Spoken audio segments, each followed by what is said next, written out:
having started now with the deliberations on regulatory matters? Can I get an indication? Just a strict check. IT is working on it quickly. We are live according to IT. All right. Thank you very much. And I would like to extend my welcome to all the stakeholders that might have joined us through various platforms to follow the proceedings of today. We've just done with the governance part of the meeting. We're now going to start off with the regulatory deliberations on all of the submissions that this committee is required to consider today. So we welcome all of you, and we are going straight to item number 6, being the first substantive agenda item that needs to be discussed today. And that agenda item deals with the application for the operation of storage facilities in 3 ports, being Guga and Richards Bay, as well as Saldanha Bay. So the presentation by the team will touch on all of the requirements for storage facilities and also the key aspects that are peculiar to these different regional geographic markets for all of the 3 storage facilities. Over to you, Mr. Nomar.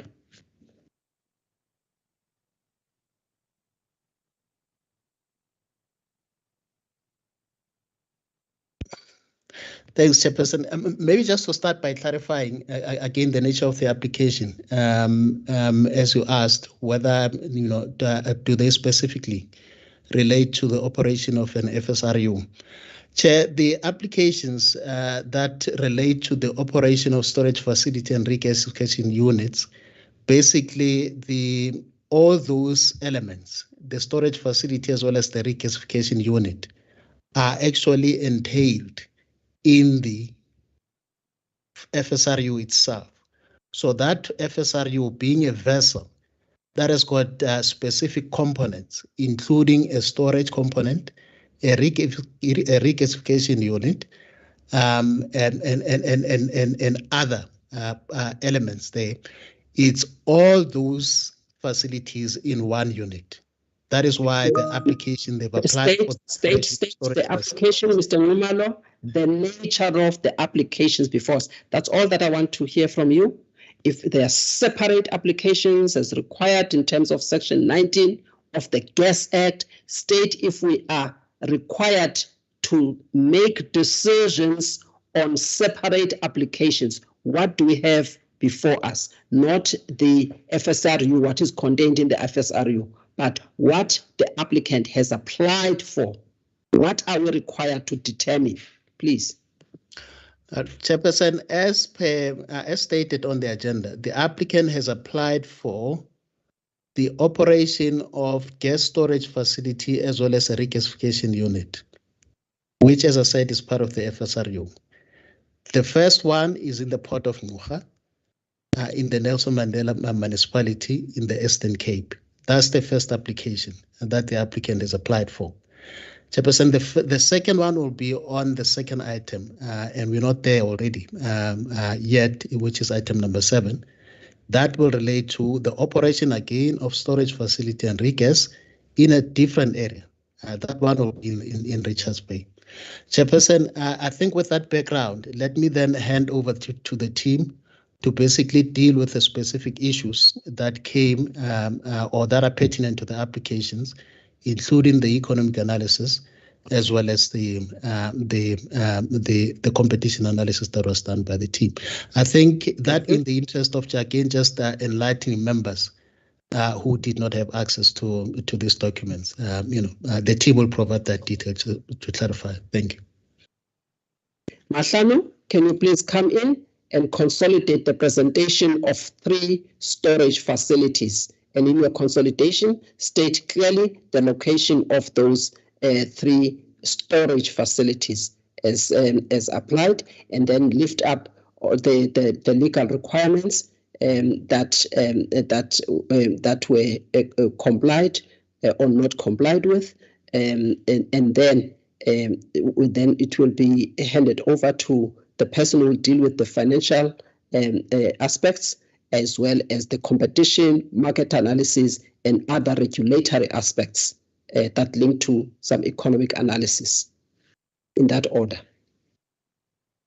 Thank you, Chair. Good morning to everyone.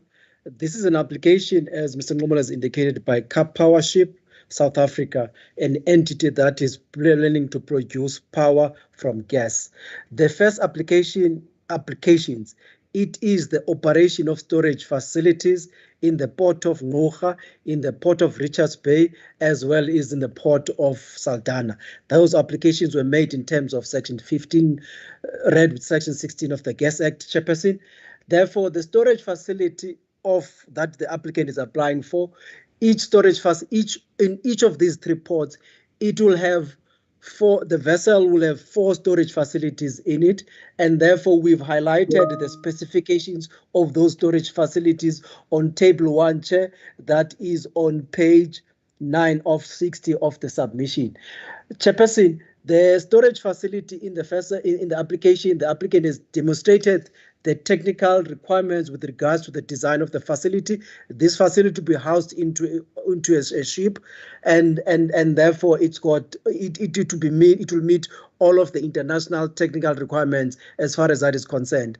With regards to the EIA regulations, Chairperson, the applicant has applied to DEF for the approval, which was rejected, and the applicant indicated under oath that it has reviewed that decision on the DEF, and therefore that application is considered as still in progress. Chairperson, as well, the applicant has stated clearly in terms of the rules that it plans to meet the labor laws of the country, and also the applicant is planning to meet all the health requirements, as this facility, when it's operated under high requirements as regards labor because of safety, as well as health, as well as environment. Is it submitted information in that regard, Chair? So those applications, they pertain to storage, Chair. And then in addition to that, as we said, we are going to consolidate the applications. In addition to that, the applicant has applied for the regasification of the gas that will be stored in those storage facilities that is applying for. So therefore, Chair, the regasification facility is meant to receive the LNG from the storage facility, regas it, send it through a distribution pipeline into the ship that is going to produce the gas, Chair. So the applicant has applied that separately as well in terms of Section 15, because Section 15 categorically states what applications must be applied for and how, and the form and the manner. In addition, Chair, to the regasification facility, the applicant has stated the capacity of the regasification, which is in this state it indicated that it is designed to produce gas under distribution, which is at 8 bar, that will be sent to the power engine. The power engine can only receive gas at 8 bar gauge, which is a distribution pressure, Chair.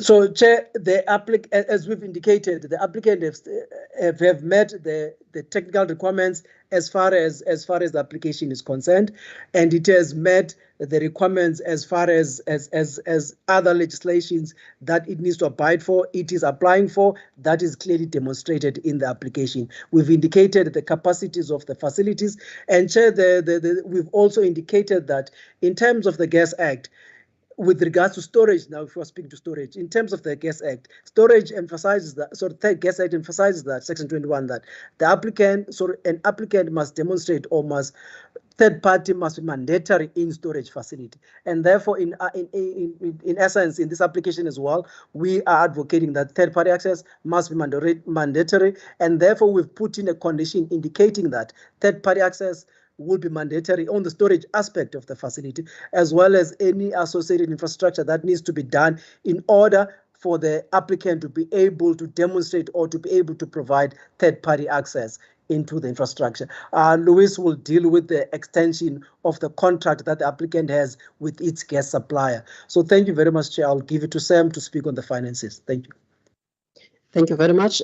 Samuel, if you can deal with the finances, starting off on the financial ability for the operation of these facilities and the viability, and that viability also being reflected on the tariffs that will be determined later, as well as the price of gas that will be determined later, so that you can see whether those are feasible. As you know that they are also stated in Section 16(2) of the Gas Act that they must indicate the tariffs as well as pricing policies that the applicant will use, so that you take it into consideration as part of the financial ability, just to get an indication of whether this is the kind of investment that the regulator may consider to be efficient and will also yield efficient outcomes when one looks at the tariff levels as well as the pricing of gas, if one looks at the competitive benchmark for the prices and levels of tariffs in that context. Thank you.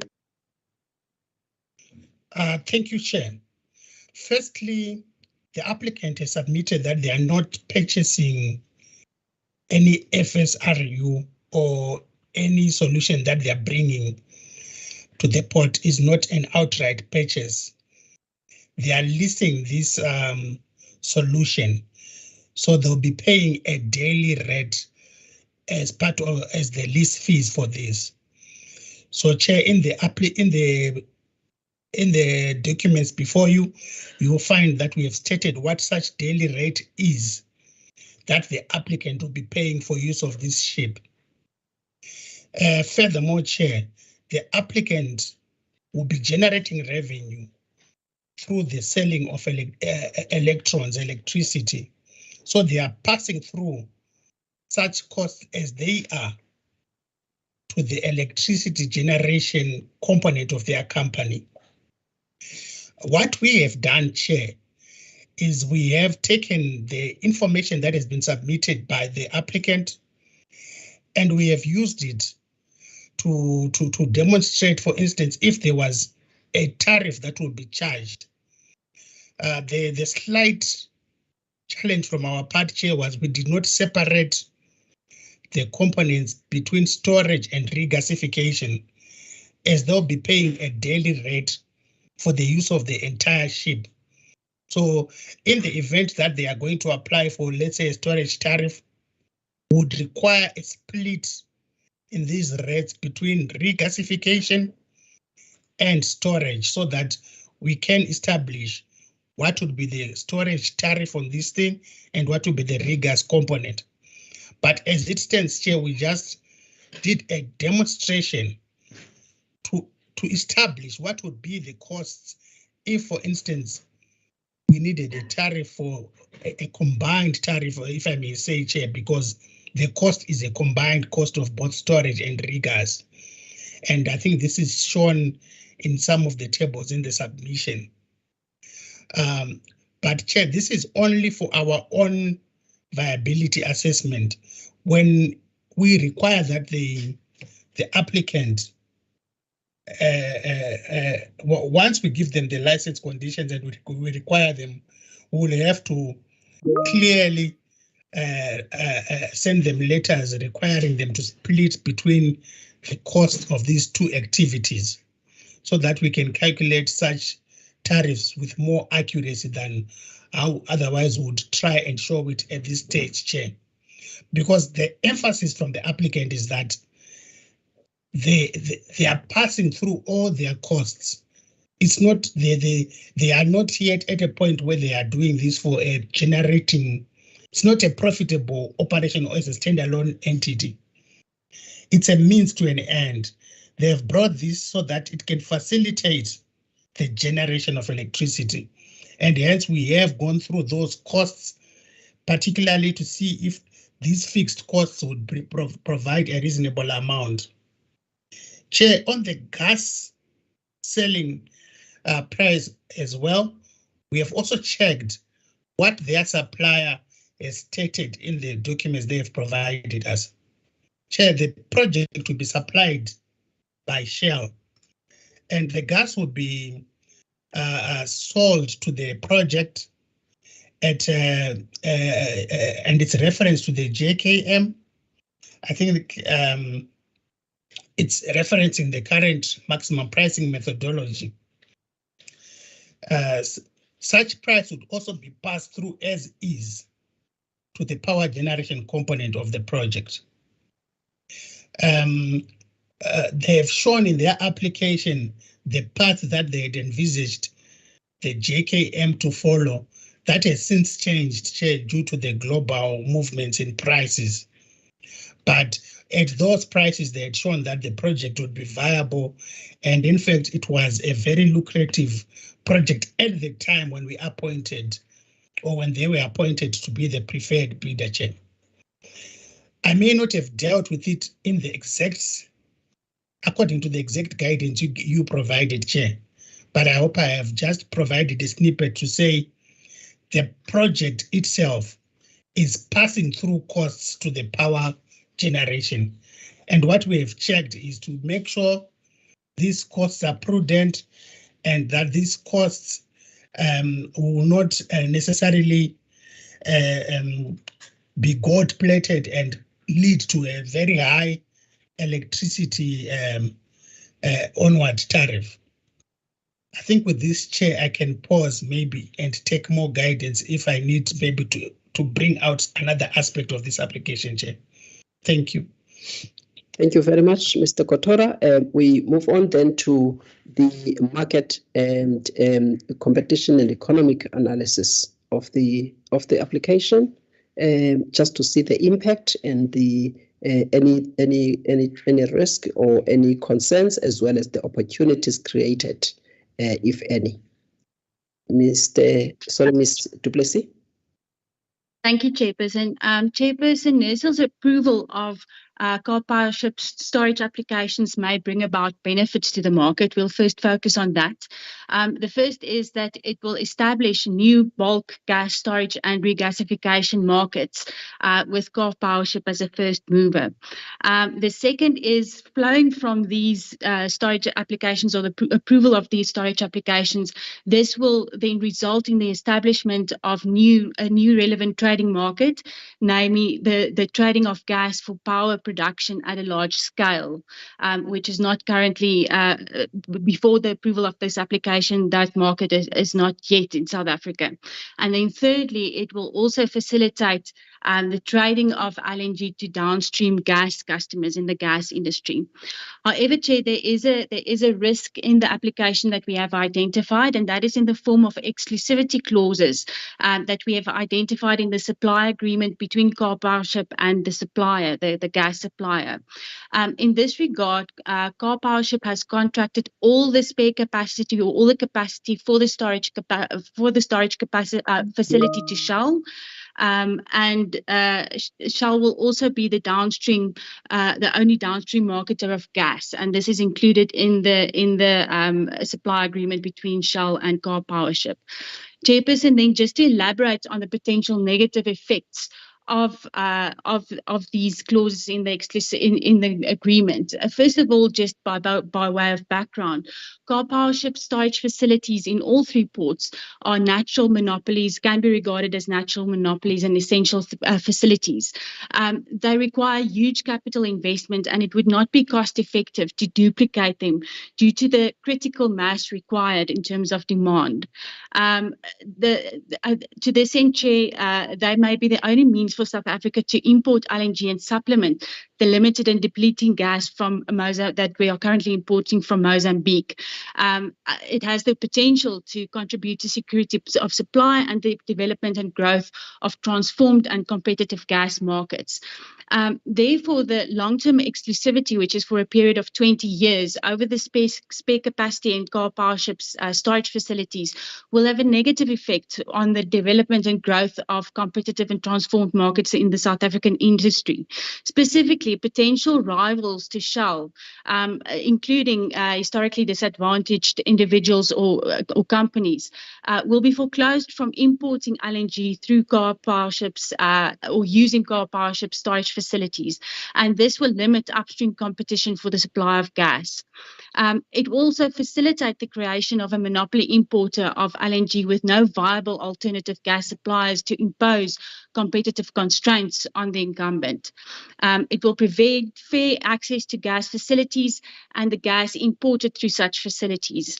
And Chairperson, then the potential sterilization of the various ports for other vessels due to safety, and also the exclusion of the participation of other third parties in the industry through Powerships exclusive contract with Shell may also inhibit investments by other potential entrants or historically disadvantaged companies.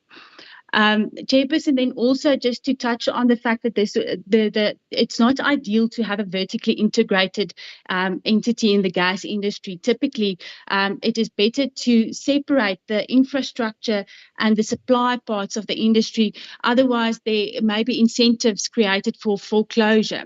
However, if proper third-party access conditions are in place, such conditions and the monitoring of such conditions may address those concerns with regards to third-party to vertical integration.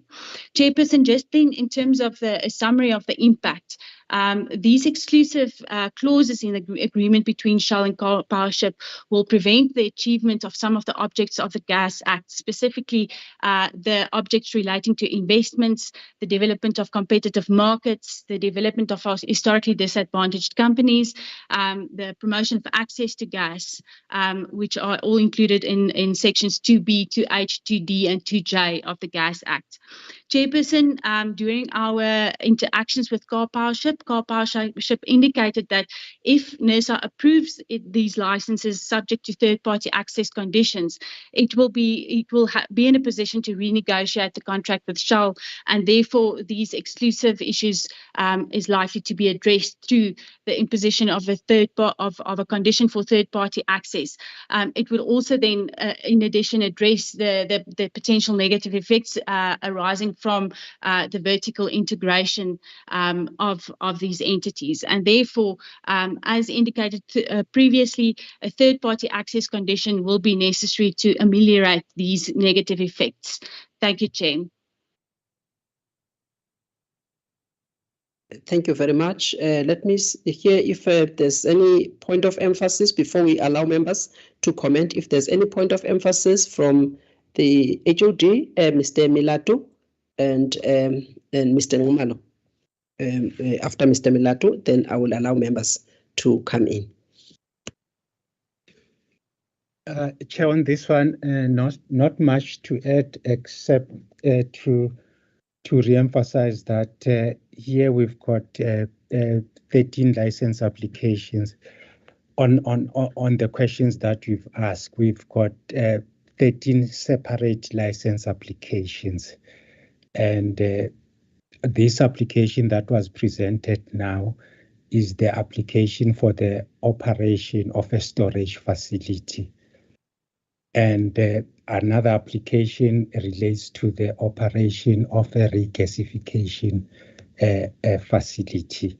So those are, in terms of this application, those are the separate license application that has been applied for by the applicant in all these 3 ports, Chairperson. That is just what I wanted to say. Thanks. Thank you very much. Mr. Ngumalo, close. Thank you, Chairperson. I think the main issues really have been raised. I think maybe one thing to add very quickly is that the issues that we discussed in the workshop are obviously, then matters that also affect these particular applications. Apart from that, Chairperson, I think there is nothing else to add. I think the team has detailed the issues. Thank you very much. Members, I open up the 3 applications for now on the storage part for the 3 ports for guidance, clarity, and also maybe some proposals from the members if there is anything that members would like the team to take into consideration before the matter goes to the ER. Over to you, members. By show of hands. Starting off with Mr. Mkhize. Thanks, Chairperson, and thanks to all the presenters on this on these submissions. I would just like to note, because I can see that in the application, I think on one of them is just table 5, line B, the under paragraph 40. Is that I think it's page 17, where you there's an indication that the issue of ownership or having the rights to the property to operate, which then talks to the section 79 with regard to the KNPA process.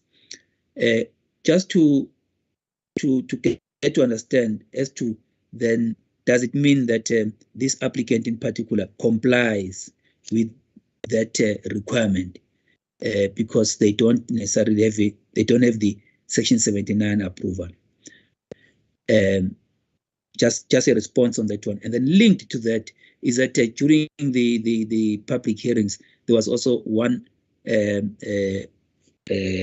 member of one stakeholder that lamented the fact that they lodged an application, but the application was not approved, was not accepted due to section 79. Then not being granted by then. So I'd just like you to respond with regard to being consistent in our approach, noting that we don't have to get into the jurisdiction of other regulators, but work in tandem with them. So I'd just like to get that one clear. And then 2, with regard to the storage and regasification, the financials actually of that,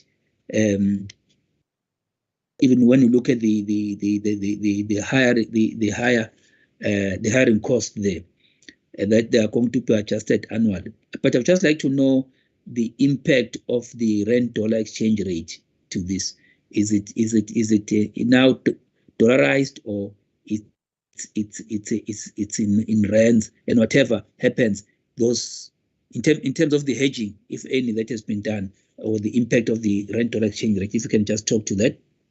With regard to foreclosure, which is the third thing, you did talk about the potential of port sterilization, whether they can be another ship being accommodated. I would like to know as to your being content that there isn't such going to happen, or what is any information that then would put one at ease that there can be accommodation of other ship in those respective ports if they've provided that.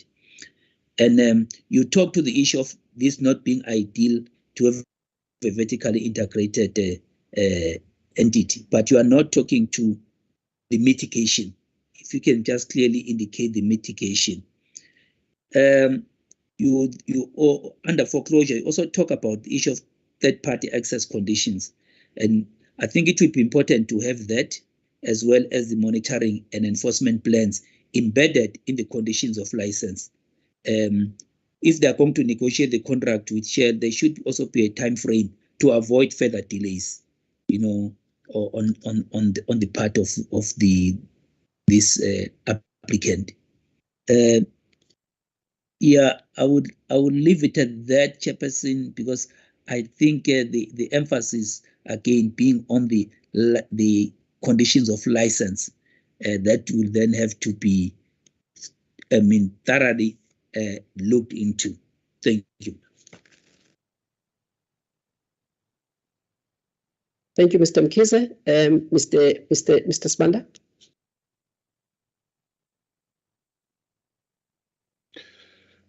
Thank you, Chairperson, and the team. Chairperson, so this being the first project of its kind in South Africa, I think we just need to ensure that the decision that we take is in line with the objects of the Gas Act, and I'm happy that we have lifted up especially issues of third-party access to ensure that there is no market foreclosure, and I think we just need to drive that point strongly because we are setting a precedent here, Chair. However, much as the applicant has indicated that if there is third-party access, it is willing to renegotiate the supply agreement with the gas supply. What I need to find out is, so there are two issues. The one is the exclusive nature of the supply agreement, but the second part is the length of the agreement, because for as long as that agreement is in place, it means that there will not be any other sort of sole or main supplier in that respect up until that agreement lapses. So I wanted to check whether that part is also subject to renegotiation, or is it just the exclusive nature? But I'm just raising the issue of the length of the supply agreement as well, to say, is that also up for renegotiation?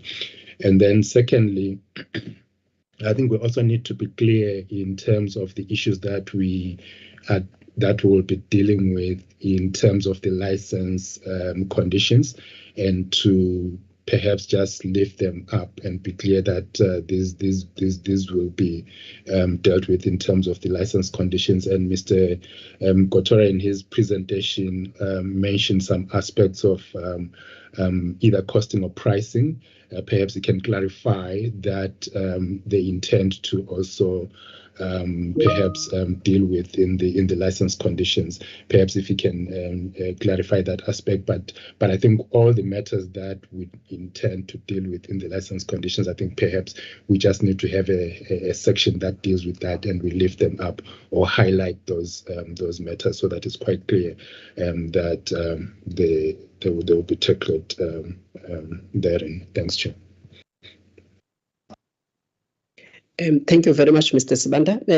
Can you please respond, Tim, and also touch on the issues raised by members? I think also it is important that on the issue of third-party access, it is very clear that already the license conditions that are before us, they should contain conditions pertaining to mandatory access as stipulated in Section 21(1) of the Gas Act. Not only third-party access that is prescribed there to be mandatory, it is also the interconnection, because it is equally important, especially if there's going to be any request in the future to expand the capacity of the existing tanks, LNG tanks on board. So if there's going to be that request to expand those LNG tanks, the capacity there, that could amount to interconnection. That is why it is important. So you need to bring home those kind of requirements, how they fit into the case at hand, and how you are supposed that how the regulator is required to not only look into the existing conditions, competition as well as economic conditions, and even investments, future investments in the ports, and also in terms of stimulating economic activity, not only in the ports, but at the regional level. That becomes key in terms of the assessment of the cost-benefit analysis and economic impact of these license applications. And I did not hear you touching on that in terms of the facts. It's one thing to argue economic principles, competition rules and principles, but then you do not apply them to the actual context.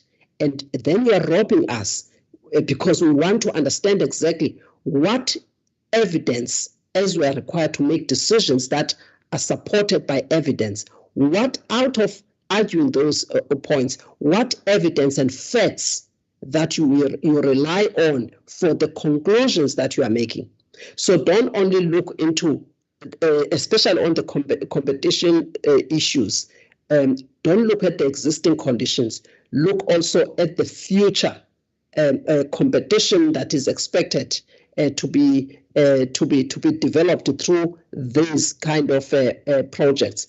How they will constrain competition conditions, and if so, they will constrain them. Then you then indicate for that reason what is it that you are proposing to the regulator to put in place in terms of regulatory measures and tools to try and regulate the actions and the behavior of the market participants, especially these licensees, in order to make sure that, and in line with the objectives of the Gas Act, that they will promote the development of competitive gas markets as indicated in the Gas Act. In addition, it says they must promote access to affordable gas services. Please show us what are the facts and economic evidence that demonstrate contribution to that objective.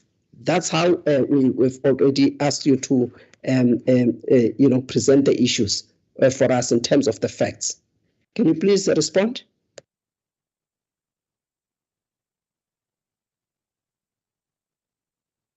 Thank you, Chairperson. Chairperson, then just in terms of the facts relating to the effects of competition, Chairperson, the current gas industry is characterized by insufficient competition. There are barriers to entry and expansion in the industry, and the overriding barrier to entry and expansion is the lack of gas supplies or alternative gas supplies and the infrastructure to enable such gas supplies. Chairperson, currently the only source of gas that we have is coming from Mozambique from one single supplier. Therefore, the importation of LNG is therefore key in developing the gas market and making it or growing it into a competitive one. Therefore, Chairperson, in order to overcome the barrier to entry and expansion, which is the key barrier to entry and expansion, which is the lack of gas and the infrastructure to enable such gas, the storage capacity or the storage facilities that Car Powership will be erecting is very important for us to be able to import additional gas into the gas markets. Chairperson, however, it will be futile to have those facilities in place and to have the investments in those facilities if it is only going to be imported through one entity. It will not contribute to the growing of the gas market into a competitive one. What is needed is that third parties, especially companies owned and controlled by historically disadvantaged persons, should be able to also independently import LNG through those facilities and then supply it into the gas market. Therefore, and that is why the exclusivity in the agreements between Car Powership and Shell is likely to bring about such negative effects, because it will then, for the future of the gas market, it will not enable the development of competition in the gas market. Chairperson, therefore, what we need is third-party regulations or the imposition of a condition for third-party access, whereby the provision of spare capacity is done in a transparent way, and NERSA would then be in a position to also regulate the tariffs for the use of the facilities, and we will also be able to ensure that those tariffs are not discriminatory in terms of Section 22 of the Gas Act. Chairperson, I'm not sure if I have addressed your concerns. Yes, you have addressed them briefly, and I think you will just put the proper explanation as you have done, and in line with the questions that are asked by the members in terms of enhancement in the RFDs. I think that is important, including the written input that were put by the members. Let's hear the response to other questions. Be very brief. Thank you, Chairperson. I'll speak to the third-party access, and Mr. Numalo will speak on Section 79, and Mr. Samuel will speak on the financials. With regards to third-party access, Chair, we've put in a condition, if we check on the item 7, we've put in condition 11 that speaks specifically to third-party access into the storage facility. And therefore, we've alluded there that the such facility must allow for interconnection. For example, if you take the facility in the port of Moga, there is another player that has also won a tender to be the supplier of electricity. Therefore, it will be incumbent on the applicant that to ensure that that vessel will be able to accommodate the requirements if there were third-party access requirements by the other incumbent there, in such a way that the storage facility must be made in such a way that it is able to accommodate third parties when they want to have access for that. And also, Chairperson, if there is a need for that capacity of storage to be increased, which is in this case by the changing of the ship, the applicant will be required to do that. And it was put to the applicant during the public hearing, and the applicant had indicated that yes, it might take a bit of while, but it will be able to source within its fleet bigger facilities that will be able to accommodate the extra storage capacity on board. So we've put that in the license conditions, Chair. We'll look at them again and try and make them tight as the members are suggesting. Thank you, Chair. Please, before you mute yourself, can you also deal with third-party access insofar as regasification is concerned? It is one thing for the regulator that is required to create competitive conditions for it to only try and open the market at the where there can be access to LNG tanks or storage tanks. And then it does not then allow for access on the essential facility being regasification. Because if it doesn't, then the parties, whether it's small or the SMMEs or companies owned by historically disadvantaged to become competitive, it will not fulfill that objective, because those companies might not then have access for that LNG to be regasified and then be put into a pipeline so that they can take that gas into the market. So you must understand then even that element of that integration or the integrated model there.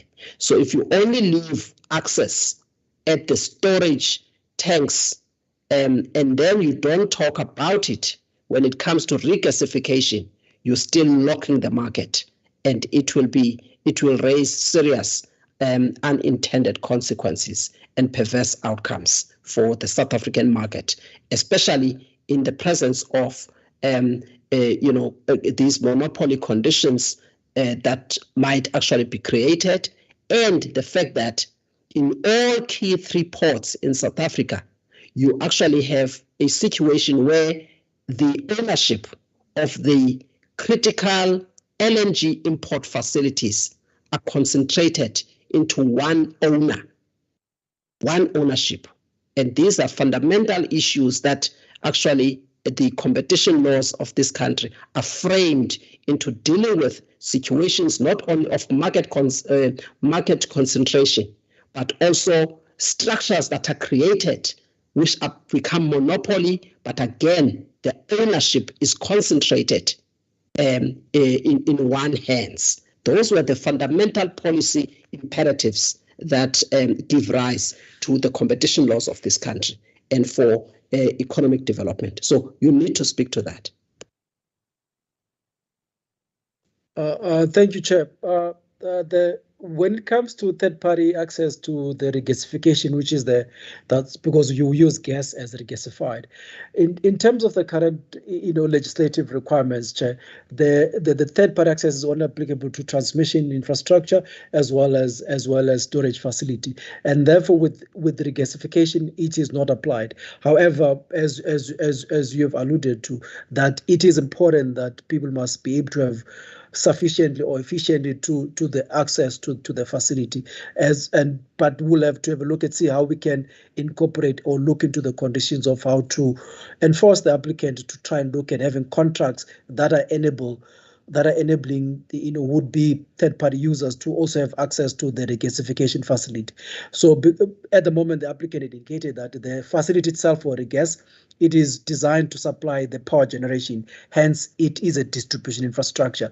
Whereas if we're looking more on the third-party access on the regasification facility, we'll be looking more at a transmission power, so transmission pressure, which is now will need a further upgrade or a secondary regasification facility that will deal now specifically with the transmission. So it's something that we can, that the applicant can look into. Thank you, Chair. All right, thank you very much. And it is always important for the regulator to point out when there is legislation that is undergoing review and currently at the stage of Parliament, that investors understand at the time of consideration of their projects, they must understand that that legislation that is being worked on, then the provisions of that legislation, especially when you are facing a contract of 20 years, that the legal requirements that are in that legislation, investors must be apprised that they will be applicable. So it's not something that the regulator will turn a blind eye into what is happening currently. So the application came at a time when Parliament is at the verge of finalizing amendments to the Gas Act. And in terms of the amendments to the Gas Act, there is third-party access pertaining to regasification because it is critical and it's an essential facility that cannot be easily duplicated. So I think that's another aspect, especially when monopoly conditions are likely to be created in the ports. I think that's another issue that you need to take into consideration and advise. Please answer to the other questions. Be very brief on the other questions as well, straight to the point to assist members in understanding the issues and at arriving at the decision. Thank you, Chair. On the other questions. Maybe, Chair, let me come in on the Section 79 one, just to say that the current rules and regulations, actually, all that they require the applicant to do is to indicate the area where it will be operating the facilities, including the maps, and the applicant did do that. But in addition to that, the team then requested the applicant to indicate whether it's got actual approval from the owner of that facility, being the port, to locate the facilities and operate them there. So in as far as that part is concerned, and I think we've already stated, the applicant has not responded, so that part is still outstanding from the applicant side. But I think it's important just to emphasize again that in terms of the rules, the applicant is required to indicate the particular location, including the maps, which was done. I think the other question, I think the team has responded to the others. Maybe I'll take the other one that was raised by Mr. Sibanda regarding exclusivity and the area of the length of the period. Mrs. Sibanda, yes, that renegotiation will be actually include also the period, because the period actually starts from 6 years, but is sort of renewable up to a period of 20 years. So when they renegotiate and basically renew, they can then also deal with that part. So it will be part of what can be renegotiated as part of the arrangement. I think Samuel will deal with the issue regarding the rent-dollar exchange. I think that's the only one that is. Maybe before I hand over to Samuel, the issue regarding the input again that the TNPA, the third-party access issues, must be included or embedded in the license condition. It's something that we will add. I think we've already indicated that in the license, just to clarify it in the license condition. Chair, then maybe let me hand over to Samuel to deal with the issue regarding the rent-dollar exchange. Yes, Samuel, please go ahead. Thank you, Chair. I'll briefly, Chair, just indicate, I think that it will be passed through to the electricity tariff. I'll bet the licensee may engage in some form of hedging, but I think the contract, the way the formula is written, it's such that the escalation or the adjustment that will be occurring on the JKM is the one that will be tracked by the gas price. So our methodology currently says there will be a 12-month lag. So it will be smoothed out, but eventually it will be passed through, Chair. That is the impact of the rand-dollar exchange. I think it's the same kind of concept that we also experience in, for instance, the liquid fuel side, where there is a lag, but eventually we end up feeling the impact of the rand-dollar exchange rate when we pay for our fuel. Chair, the last, I think there was a question as well on how we will deal with when we are passing through the costs to the electricity. I think as part of the license conditions, there is supposed to be account separation on regulated activities. So we'll expect the licensee to ring fence the licensed activities into maybe the distribution pipe, into the regasification, and into the storage, similar to what other licensees that are vertically integrated are currently doing in the market, Chair. Thank you, Chair. Okay, thank you very much. Mr. Mkhize, is that a follow-up? Yes, ma'am. It is a follow-up. First of all, just with regard to the section 79, I was not clear with the rules. Just to be categorical, Mr. Ngumad, the rules preclude the consideration or precludes the approval if such right is not granted, or such authorization is not in place. Just want to get that one very clear. And two, the issue of consistency, as you also heard what one in terms of the objection or comment that was put forth, that the lack thereof resulted in the application not being considered. So just want to look at that. And then with regard to Mr. Kotor, I think it's going to be important then to look at the socio-economic impact analysis to include this aspect, because of the impact then going forward in terms of the rand-dollar exchange rate into our energy space, which is also an input into our economy. Therefore, I think there is a need to really look at that, what the impact is likely to be, so that we are seen to have exercised our minds with regard to such an impact, and the stakeholders are duly informed.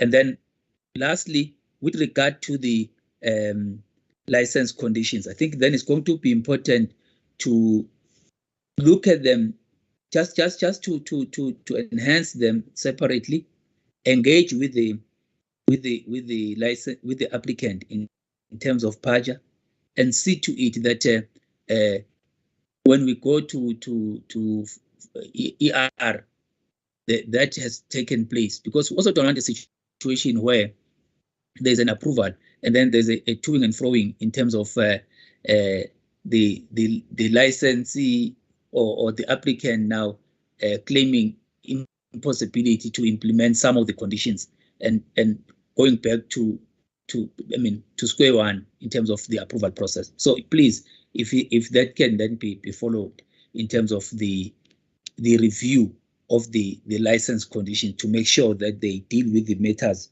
that relate particularly to foreclosure. Thank you. Okay, any last issue, Mr. Umar?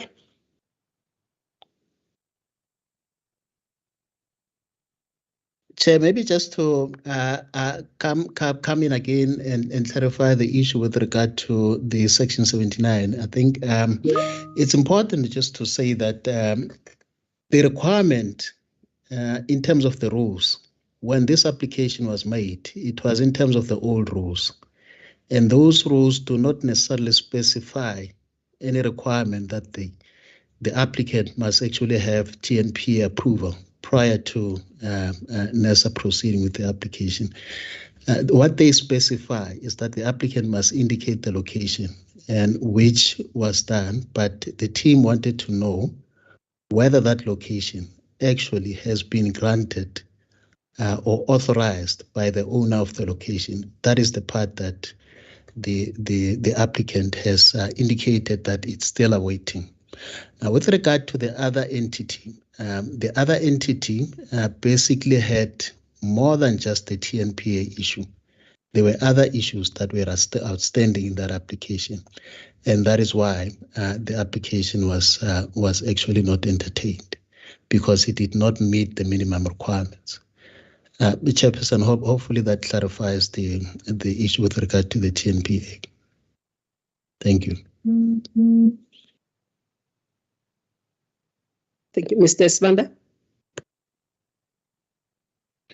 Thank you, Chairperson. Chair, I think perhaps then the team needs to revise the reasons with respect to that particular aspect, because they then quoted the old rules, and then I think they need to then revise that. But Chair, I wanted to raise the issue of what is it, the account separation by the issue raised by Mr. Kotora, to say that the conditions that the draft conditions that we have, I think it's condition 11 that talks about separate accounts. So it talks about separating regasification activities and regasification data from any other accounts or data collection. And I think the Act is quite clear in terms of the separation of accounts, the activities that need to be separated. So I think instead of just saying any other accounts, can we be specific and perhaps follow the guidance in the that's provided in the Act in terms of what exactly other activities need to be separated in those in the account separation. Thank you, Chair. All right, thank you very much, Mr. Sibanda.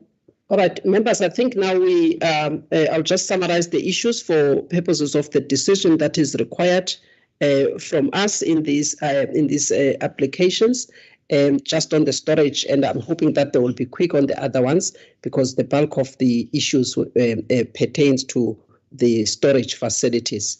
Other ones are quite standard in terms of trading license, as well as the distribution, and then maybe they can also put an emphasis on the regasification. So in terms of what members would, in terms of the decision that is required, is for the energy regulator to approve the operation license or the license to operate the proposed storage facility. Such storage facility is part of the or at least it's in the FSRU, that the applicant intends to, I guess it will hire for purposes of, fulfilling its contractual requirements for generating power for Eskom, and also distribute gas into the South African markets. So, and in terms of the questions that members have asked, or the issues that needed to be emphasized for members to be comfortable in taking the decision. Firstly, it will be on the issue of license conditions that must specify the key issues that were raised by the members insofar as mandatory access is concerned. The conditions of license must state categorically the mandatory access in respect of storage facilities in line with Section 21 of the Gas Act. In addition to that, the interconnection into the storage tanks, and it's also because of the monopoly conditions that are likely to be created. We do understand that currently there's no one operating there in terms of the LNG import facilities. However, these facilities cannot be easily duplicated in the ports. So that is why it is important that such conditions be put in. And then the other issue is the on the third-party access is to on the regasification aspect in particular in the license conditions, and it must be stated clearly the context of the amendments to the Gas Act, which are now at the final stages in Parliament, so that they know that there is that aspect on access, and also be required in terms of the regulations, as well as Rule 20, that they must publish any uncommitted capacity in the storage, as well as in the regasification. But also, please note that even with distribution, the issue of third-party access is being addressed by the amendments to the Gas Act, of which process is now towards the tail end. And that must also be taken into consideration and be made aware. The investor or the applicant here must understand that all of those things will not be ignored, especially when there's legislation that is underway. So that must be reflected. And then also in the license conditions to include tariffs and pricing policies. It's not only in the rules that is stated, it is also clearly stated in Section 16 sub 2 of the Gas Act. If all of those can be included, but also the other issues the members stated clearly in terms of the decision that is required, it is that NERSA has discharged its obligations in terms of 16.2D. Section 16.2D only requires maps and diagrams insofar as the gas facilities are going to be located. That is the requirement in terms of Section 16.2D.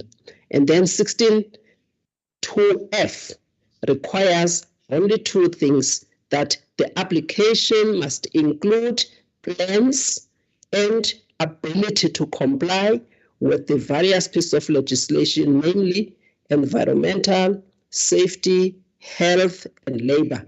No one legislation will be singled out as indicated by members. You must state how the applicant is capable of, especially in terms of evidence as well, is capable of complying with safety legislation, health legislation, environmental, as well as labor legislation. So all of those must be dealt with in the reasons for decision. Members, having said that, and also taking note of the other comments, are members happy then to recommend to the energy regulator, for the energy regulator to grant the license for the operation of storage facilities in the port of Ngqura, Port Elizabeth, Gqeberha, and Richards Bay in KwaZulu-Natal, as well as in Saldanha Bay in the province of the Western Cape. By show of hands, members, subject to all of the issues that we said need to be lifted up and enhanced. Thank you, Mr. Sibanda. Thank you, Mr. Tole. I support, and thank you, Mr. Mkhize. You've got your decision. Chairperson, I do support, provided all these issues are adequately addressed. I don't want to go to the ER meeting and then change the decision.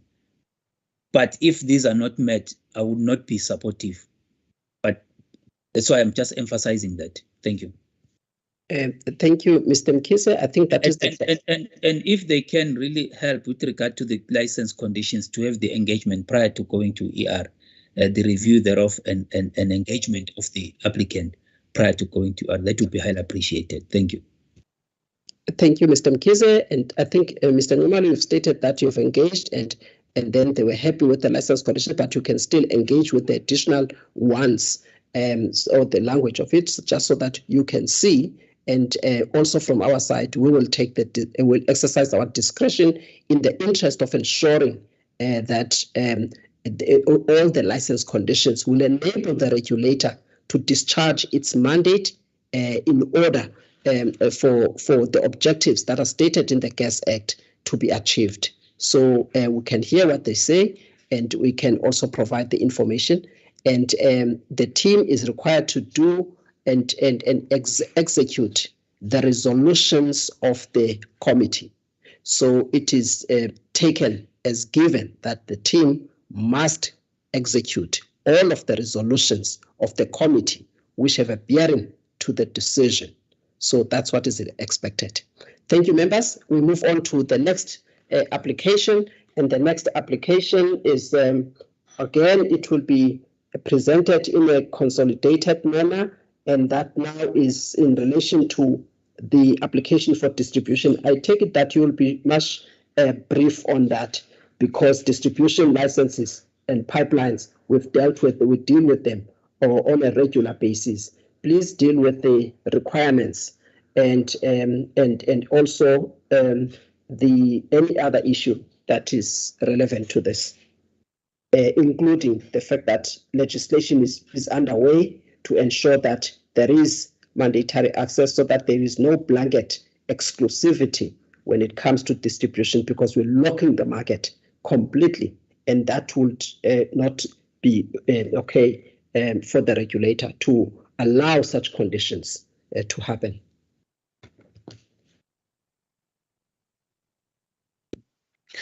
Chairperson, I think we'll take the same process in terms of the sequence on this one. It's an application for the distribution construction of the distribution facility. And I think, like we've indicated in the past, these distribution facilities will really serve to connect the FSRU and the vessel where the power will be produced, which is a power production location. The team will then come in terms of the details and just highlighting the issues pertinent to it, and then we'll also have the economic analysis from Samuel, as well as the competition from Louis. Thanks.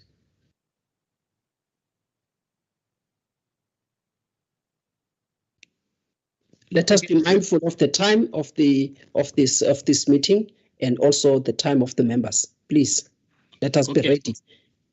Okay, thank you, Chair. Good afternoon, everyone. This regard to application by Car Powership SA Pty Ltd for the construction of the distribution facility in the three ports, which is the ports of Ngqura and the port of Saldanha Bay and the port of Richards Bay. The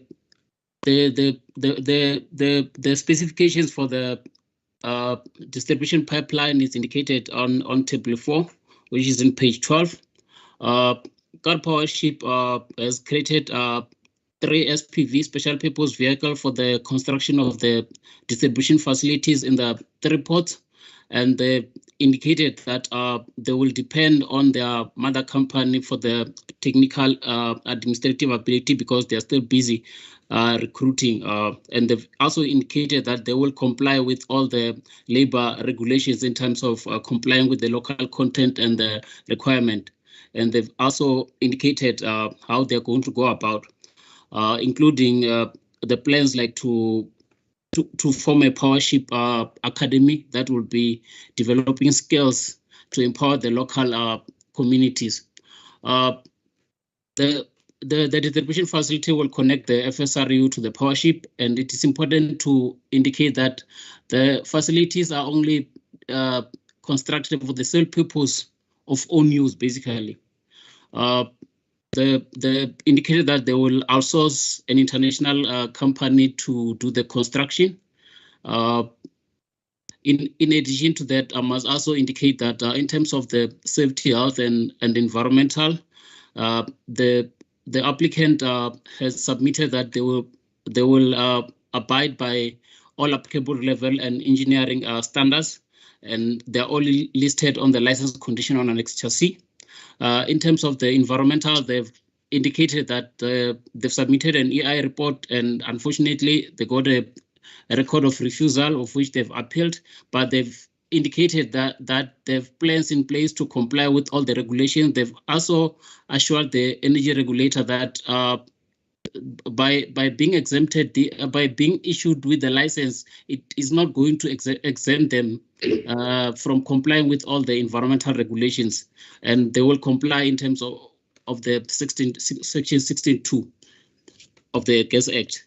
Car Powership has therefore demonstrated its ability to conduct the construction and the operation of the distribution facility, and would therefore like the members to recommend the approval of this application for the 3 reports for the construction of the distribution facility and the operation of the distribution facility. Therefore, thank you, Chair. Thank you very much. In 2 minutes, if there's 1 or 2 things around financial demonstration or technical ability, and also maybe any market impact there, who's going to come in on that? I can come in, Chair. On the financial abilities, the pipeline is going to be owned, Chair, by the powership.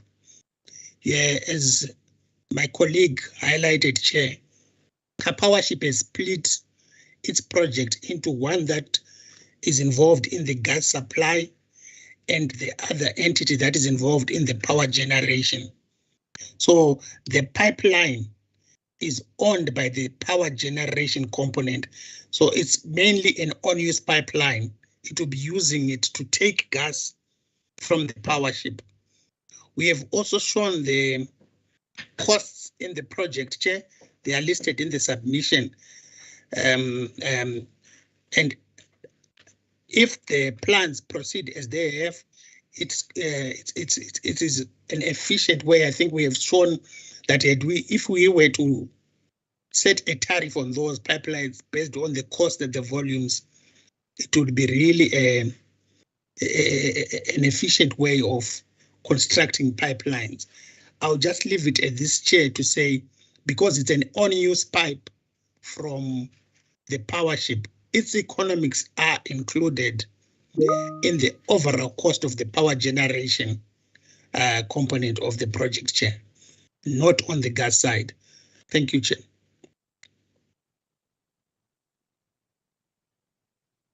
Please clarify the issue of the gas distribution in the downstream part of the market. How is it going to get there if only because we've got trading here? So I suppose the trading aspect also goes with the pipeline that will then transport that gas to the market. Can we be clarified on this aspect? Maybe, Chair, maybe let me come on this one. I think it might not be applicable to come in here, please, very briefly.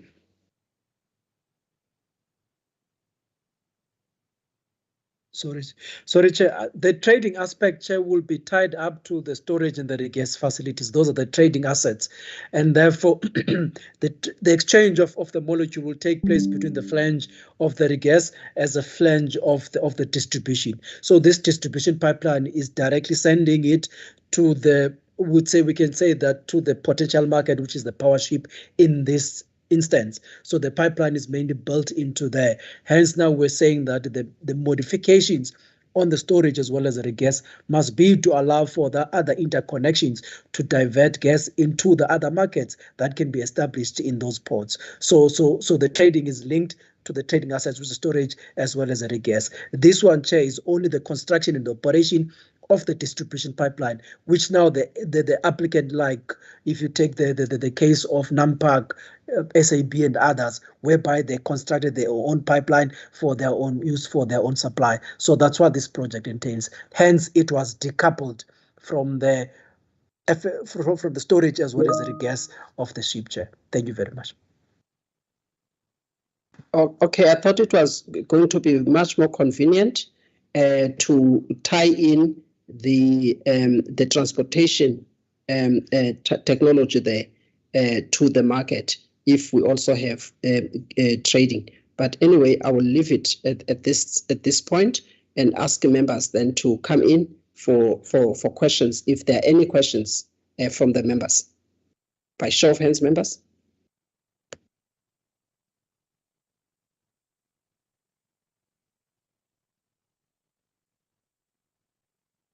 If there are no okay, Mr. Mkhize, please go ahead. Yes, thanks, Chairperson. I just want confirmation in terms of the setup here. So the line, the gas distribution line is then a dedicated line going to the power ship, or is it where a third party can then be able to also tie in, such that there is also an option to tie in upstream of that pipeline, or they can only tie in on that pipeline? Because sometimes when these issues of tie-ins now need to be done, there are a lot of technical debates as to where exactly the tie-in could be, and you find that the other party is wanting to tie in upstream of the pipeline, citing that they are going to do it more efficiently, and therefore it's going to come at a lower cost for them. So I just want to understand that aspect. If you can just clarify that aspect, that now we're just talking of a dedicated line, which to then divert to other markets, it will have to be, you will have to have a tie-in. If you can just clarify that for me. Let's take the question from Mr. Sibanda before you respond. Mr. Sibanda. Yeah, Chairperson, I assume that despite this line being for self-provision, the whole project still satisfies the conditions of being vertically integrated, and as such, I would have expected that part of the license conditions then would also speak to the issue of account separation, because the importance of that is around cross-subsidization, or the prevention of cross-subsidization. And perhaps the team can just confirm if that is the case, and whether then we're also looking at imposing conditions in terms of Section 21. I think it's 21(1)(c) of the Gas Act, if that is the case. Thank you, Chair. Thank you very much. Please stay to the point. If you could answer these questions, I think they're specific and they require a concise responses on both of them. For I think the first one by Mr. Mkhize is the issue of that interconnection that is key there. How? Because the regulator must understand at this point before licensing how interconnection is gonna take place here. Where you now have the LNG gets regasified, part of it gets distributed through the pipeline, and then they generate the electrons. The electrons, they are sold to Eskom, right? Now, there will be a portion of the gas that must go to the market. And how is that gas then gonna go to the market without any pipeline or any other proposed facility?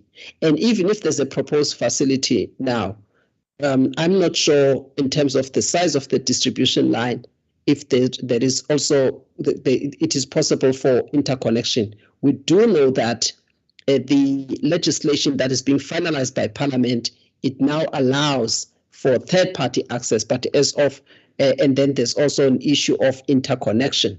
So how is that going to be dealt with? But again, deal with issues of exclusivity, which you need to highlight even in the license conditions, given the fact that there is legislation that is being finalized. Insofar as mandatory access is concerned on distribution, and also the obligations that go with exclusivity for distribution must be emphasized. They are already in Section 21.1N and Section 21.1O, which must be highlighted.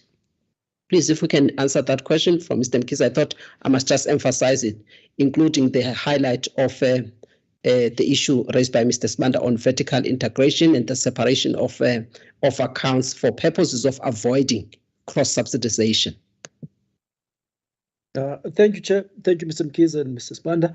Yes, Chair, with regards, as you've indicated, currently as the gas extends, third-party access to distribution facilities is mandatory. Third-party access is exempt, and therefore in the current setup we can enforce it. However, with the belief that the Gas Act, the amendment bill, does carry third-party access. So in essence, it means that when that becomes available at that particular time, then there can be interconnection on the pipeline, because I think we've indicated the size of the pipeline, and therefore what would be needed to be done at the time, if when third-party access becomes available on the distribution, it will be do the changes in the actual distribution pipeline, put in a reducer, so that the gas that goes to the power generation is to the appropriate pressure, and then have an interconnection that goes to the market.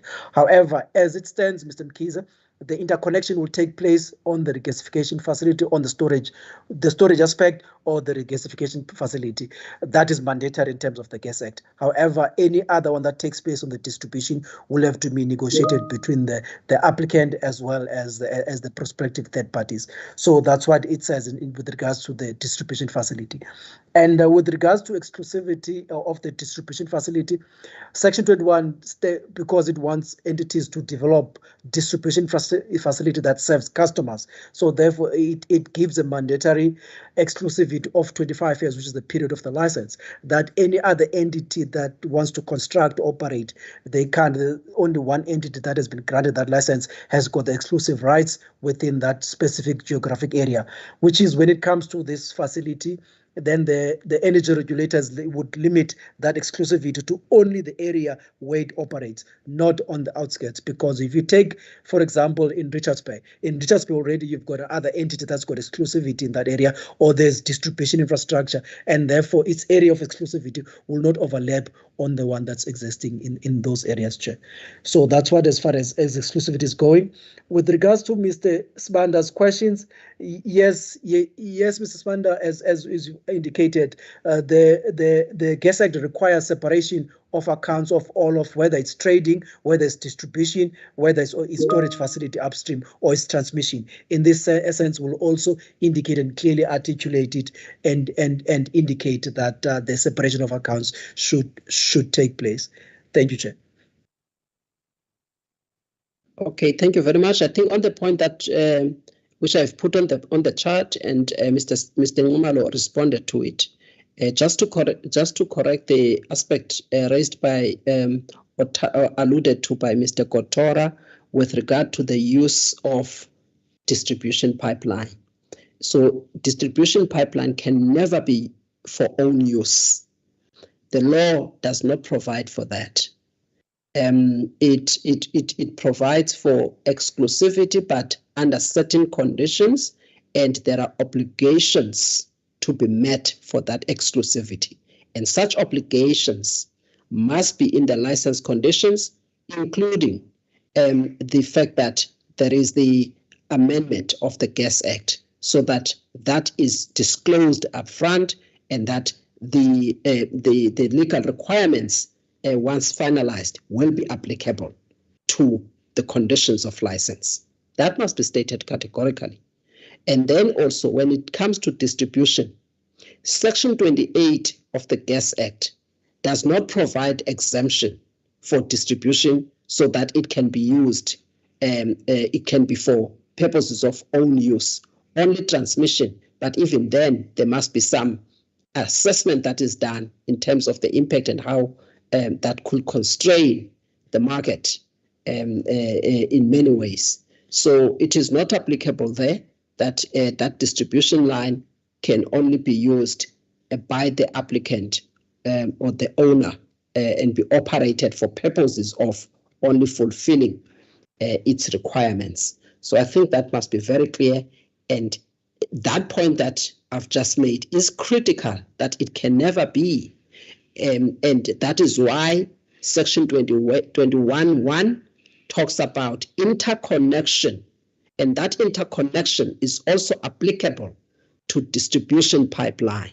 So just to correct there, so Section 21.1 as well as Section 28 does not cover anything that must be done by the licensee to utilize distribution line for own use, number one.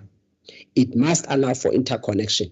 And now in terms of the amendments to the Gas Act, appreciating the challenges that the exclusivity has caused and not having access, the legislature and the policymakers have now tried to change that situation in order to deal with the challenges that were encountered in the market, to allow for mandatory access and limit exclusivity.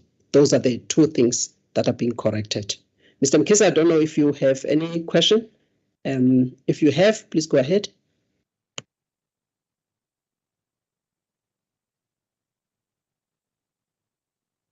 Okay, Mr. Mkhize, take it. I'm covered by the responses that has been provided. Okay. Thank you. All right. Okay, thank you very much. Members, subject to the issues that you've raised and the responses that are provided, and obviously these are the issues that will be covered in the chairperson's report and also be corrected in the be enhanced in the. I'll come to you, Mr. Mkhize. Be enhanced in the reasons for decision, and also be reflected in this same way.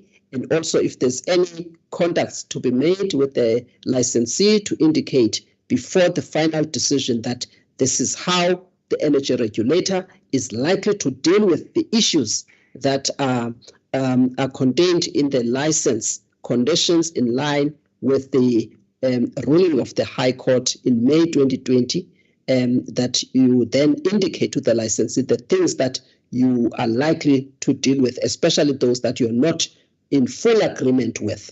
So that legal process or legal step, I will take it that it will take place between now and when the matter is tabled before the energy regulator. And that is for emphasis, and the team must do that. Before Mr. Mkhize, I read out the recommendations, please come in. Yeah, I was just saying that it's important for the team to also allude to the mutual exclusivity of these applications, the different licenses, just to indicate them as to, for example, the distribution part being that can be approved independent of the other. You know, that should come out very, very clear, and because it will also tie in with the issue that was raised earlier on of vertical integratedness of this entity. So it will just help the members to also understand how all these things link up together. Thank you. Yes, Mr. Mkhize, it's a good point on the aspect of vertical integration and also on the aspect of this integrated model. So that is very important because Section 15 talks about the need to have separate licenses for each of these. It is also emphasized in Section 19 sub 4 of the Gas Act that the energy regulator, it's not just a discretion. It says must issue separate licenses. And so that there is no challenge of enforcing the conditions of license stipulated in Section 21(1) of the Gas Act. So I think it's very important, Mr. Mkhize, otherwise then we would not be able to even handle issues of vertical integration as well as other access issues that are critical in these kind of industries. Gas industry, fair access is very important. So if you don't then deal with the way that the Act requires you to license these matters, then you will have a problem in terms of ensuring access and therefore be able to discharge your mandate and contribute positively to the objectives of the Gas Act. And also the section 10 that makes reference with regards to the decision being in the public interest and ensuring that NERSA's decisions will facilitate investment and promote development of competitive gas markets. That's what is required. And we expect that the team will have great appreciation of that in the way that you have analyzed this and in the way that you want the members to consider your recommendations. It cannot be overemphasized. You were already given the guidance when it comes to this. Members, having said that, we now go to the recommendations on two licenses pertaining to distribution. One is for the construction of the distribution pipeline. Two is for the operation of that distribution pipeline. And that is for the distribution facilities located in the Port of Ngqura, located in Richards Bay, located in Saldanha Bay. Members, subject to the enhancements as well as the issues that were emphasized by the members here, and for clarification and enhancement in the RFDs, are members happy then to recommend to the energy regulator to approve, as stated in this submission, that the energy regulator approves the license to construct as well as the license to operate gas distribution pipeline. By show of hands, members. Thank you, Mr. Smanda. Thank you, Mr. Mkhize. I also support. Thank you, Mr. Tolly, still with us. Thank you very much. Members, thank you. I want to move very quickly now to the gas trading. Please be very brief on gas trading. All the issues that were discussed are applicable. I think the only thing is to link it up, whether the trading is all going to take place over the distribution line, and if then you also have a forward looking, if there's going to be any construction and operation of a transmission, do you have license conditions that are broad enough to cover such interconnections so that the trading can also take place over that facility. If you can just put some emphasis, 2 minutes only, to introduce the submission. Okay, thank you, Chair. As you have stated, it's a trading license. It's based in the area, in the 3 ports, and therefore it's premised on the applicant having the license for storage, the license for the gas, as well as license for the distribution. So the license, so trading uses assets. It's trading over those 3 assets. So that's what the applicant will be doing. And therefore, in this case, the license conditions dealing with the storage allow for interconnection, so that they can be connection direct to the market if they want to use ISO containers, or there can be interconnection on the regasification facility if they want to sell it as made up gas. And therefore, there'll also be the trading that's taking place, that's selling gas into the power generation plant. So that's what the trading entails, Chair. All of the financial analysis as well as economic analysis would speak on the underlying assets, which we address in the other different 3 licenses, Chair. So that's all what the trading is going to take place. It will enable them to be able to trade, as we've indicated that in terms of Section 15, that each and every activity in the Gas Act, it must be licensed separately, and therefore in this case the applicant will be choosing those assets to trade over. Thank you, Chair. Exclusivity on trading, what are our requirements, legal requirements?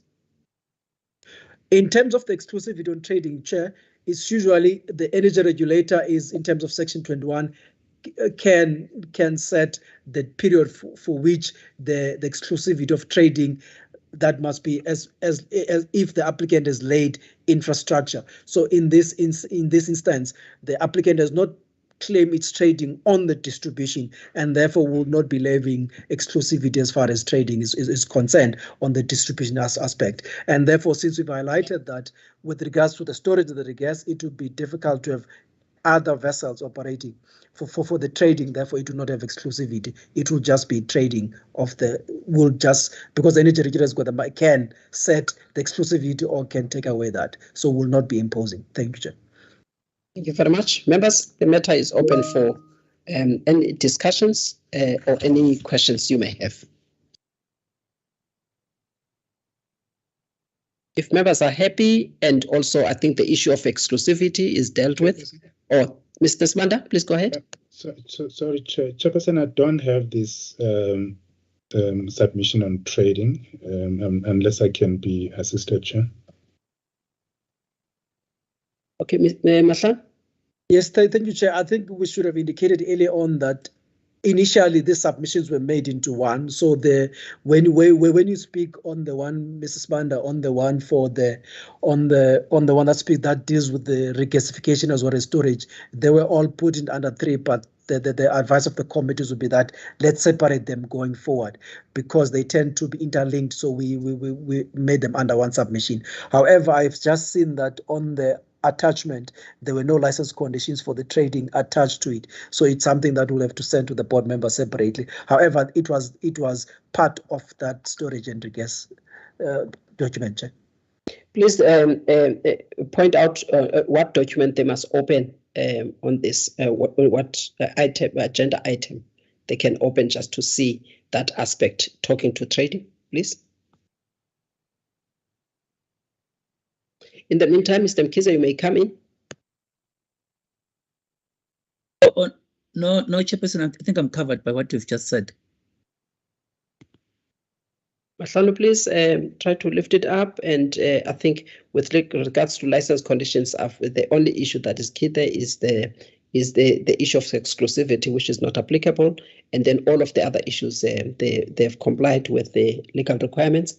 On the aspect of trading, Mahlan, on the 3 areas, even yes, other team members, can they all assist and come up with some reasons? We have Mr. Ngumalo here, we have Mr. Melatu here. So if we get to this point, you all have the responsibility of assisting how to deal with the issue at hand without wasting the committee's time. Thank you, Chair. As I've indicated, the trading aspect is covered on the item 7. It's, I think the heading of that, it's item 7, supporting documents on the board pack. So it is the one that we started with, the one that we're discussing.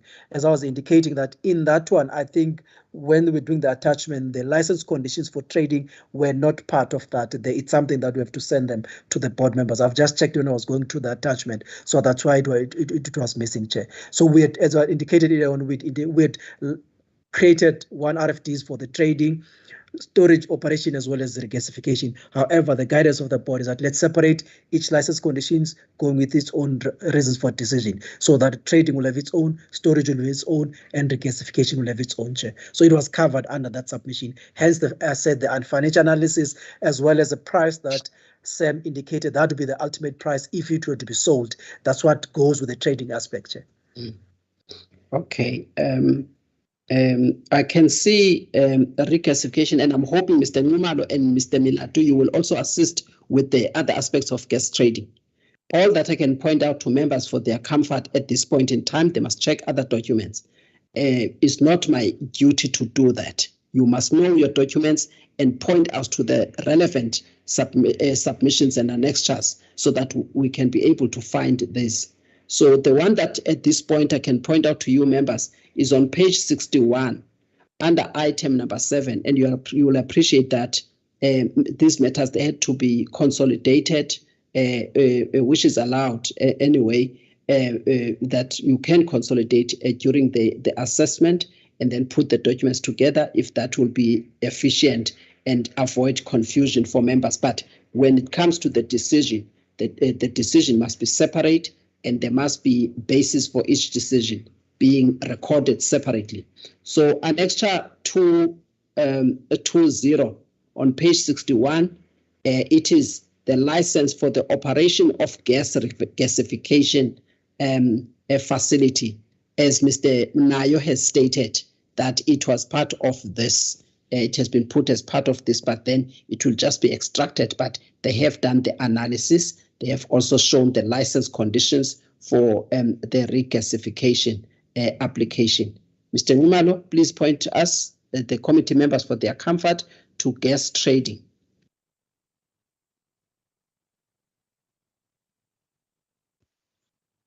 Chairperson, I'm muted. I think gas trading on the on the actual documents, it's one of those that was basically lumped with the other documents, as Mr. Nayo said.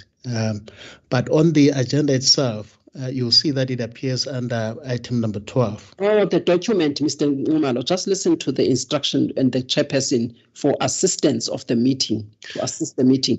Where in the document, I've just checked on my own to point members to the relevant document and the page. And I said it is page 61 on agenda item number 7. They will find license for gas regasification facility. That one is covered, so that the point that Mahlan already made must now be supported by the documents that are before us, and that we're comfortable with. Now, I had asked so that you can page through in the meantime, whilst I'm also assisting. Now, you're not helping. Now, members, the document that I can see is Chairperson, can I just indicate that you must wait for the I'm on my cell phone. Just hold on. I'm on my cell phone, Chairperson, for your information. I'm not able to access any documents or see anything. I've been just hold on. I haven't given you a chance to talk. Please hold on. Because we expect you to be in a position to assist the committee here. We can't entertain the issue of cell phone. Members, on page 84, I can see there an extra 3, and that is the license for trading in gas. So there you are in terms of the relevant documents to be considered. So we would ask the team in terms of support to the committee and the members to assist them in terms of where these documents can be found. And you need to support each other as the team so that members cannot struggle to find these documents. It has taken now more than 5 minutes, and members were simply asking, where do we find these documents? When you are here, you can't then give other excuses. Just help the members of where you are talking now about these documents. Mr. Sibanda, are you happy with the documents that you see that are already in the pack under item 7, supporting documents? Chair, yes, I can see the trading license on page 84. Thanks, Chair. Thank you very much. Mr. Mkis? I would just like to know, in terms of the trading, whether this is seen to be over and above supplying the power plant,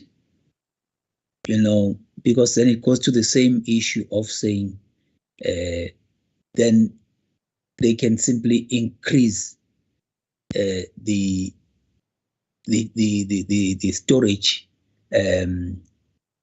requirement to the extent that no third party can come in, and then they also have the market and this situation just further makes the foreclosure even worse. Just want to get my understanding. Just help me to understand this thing clearly. Whether this is what is the restriction? Is it restrictive or just open such that it will then foreclose others? Thank you, Mr. Mkhize. Mr. Tole? Chairperson, I thought that maybe the team can assist members in terms of this application for a trading license, in that when you look at that Annexure 3, it's actually the conditions that are going to be in the actual license once it's approved by the ER. But they're not, maybe I may have missed this, they're not lifting up the issues that they have considered and are recommending in relation, the issues picked up in the application itself, that led them to drafting these license conditions for a trading license. It's not coming up for me in terms of what is it that they've done or picked up or in the analysis that members needs to be aware of, such that we are able to raise questions other than to be given a draft license for the trading part of the application, Chair. Thanks. Thank you, Ms. Tole. Mahlano, may you please respond? Thank you, Chair. Sorry, I was on mute.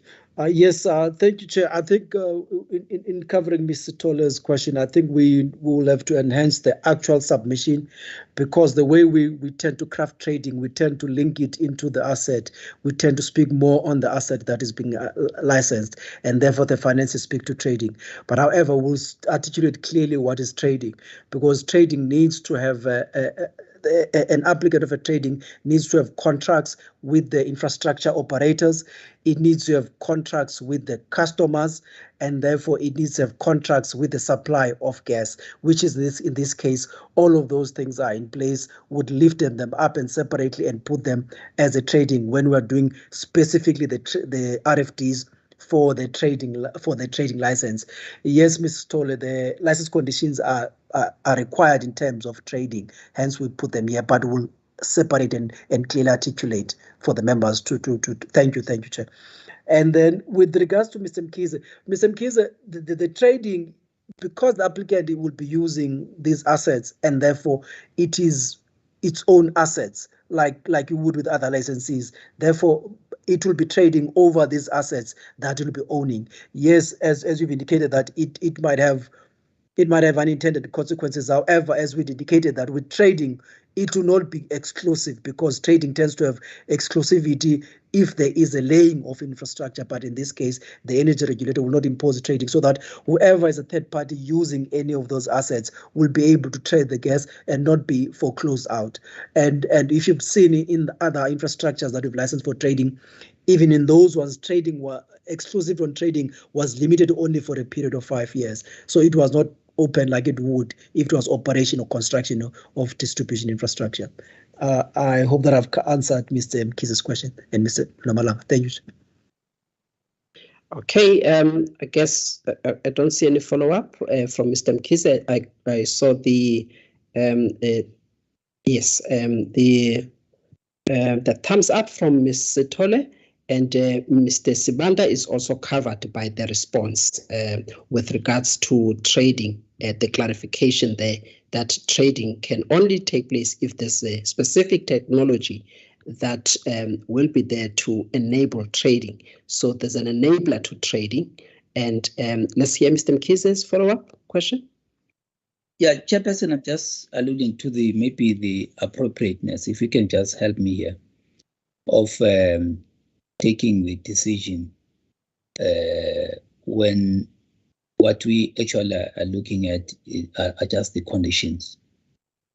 I would like to know to what then needs to be done. What is RSU's advice? Whether we look at the trading one, particularly via round robin, they package it accordingly, so that we can then be able to approve it or recommend it for approval by ER. If you may just help there. Okay, let me not waste any time. Let me go straight to RSU. RSU?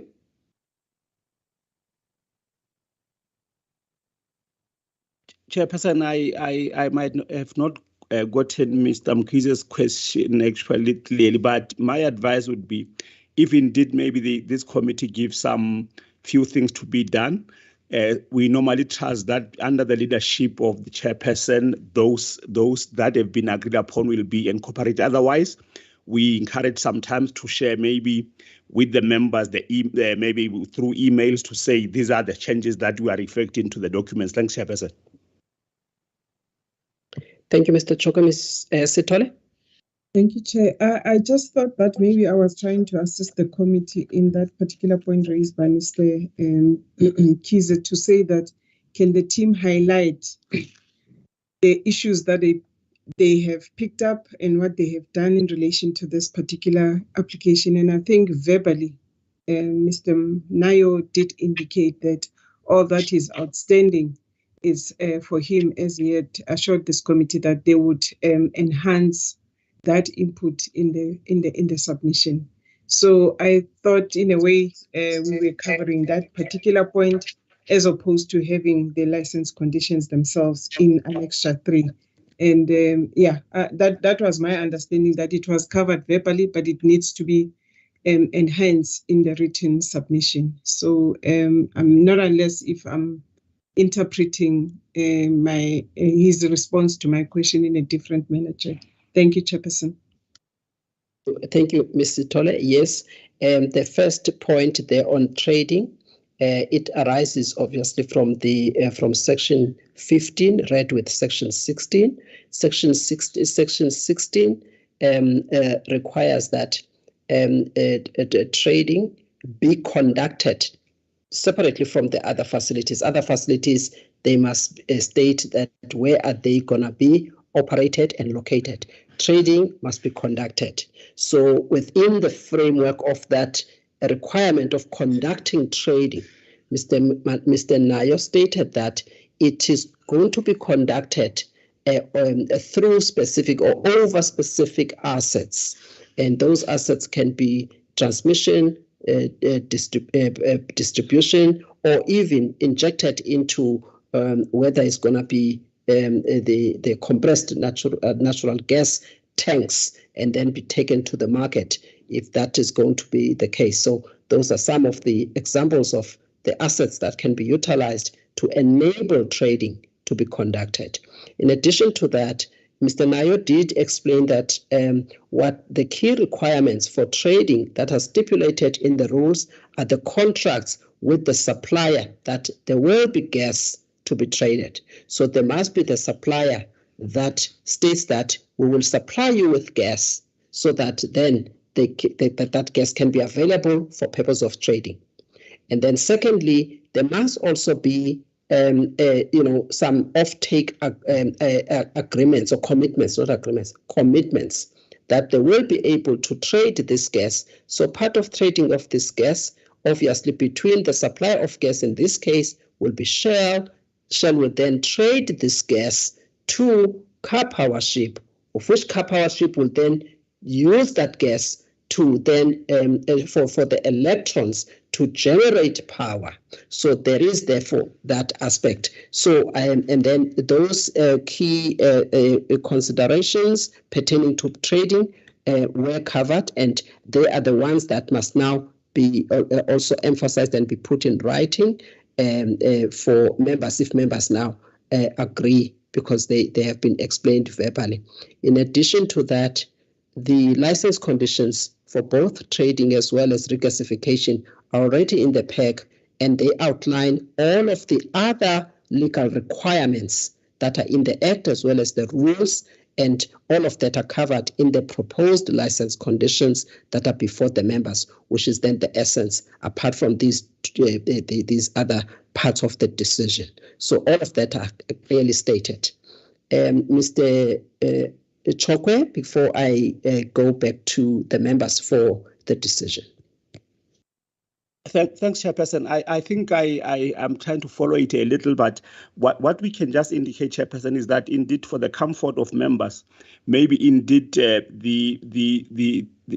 one that we can put forth is that it has to be proper for members actually maybe to approve this trading license maybe with the necessary assessment documents. But indeed, if there are no assessment documents for this trading license, it might be difficult for members to process it. But I think the colleagues in the room, they can indicate whether indeed that comfort is there for the members to process it. Thanks, Chairperson. Thank you. Mr. Nayo and Mr. Milato have already covered the essence of the legal requirements and the responses that are provided in fulfilling those legal requirements for the analysis. Can you please indicate what other legal requirements, if they are not captured already in your verbal response, as well as in the license conditions, of which license conditions also deal with non-discrimination, availability of supply, how the supply is supposed to. So you must then point out on those license conditions the key information that must assist the decision. Can you do that?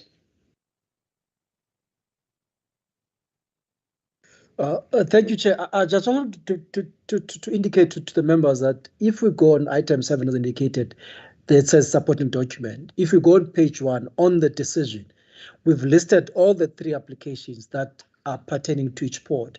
Is the storage, the regasification, as well as trading. So as I was indicated earlier on, that we had lumped the submission together because the assets and the trading, they tend to speak together.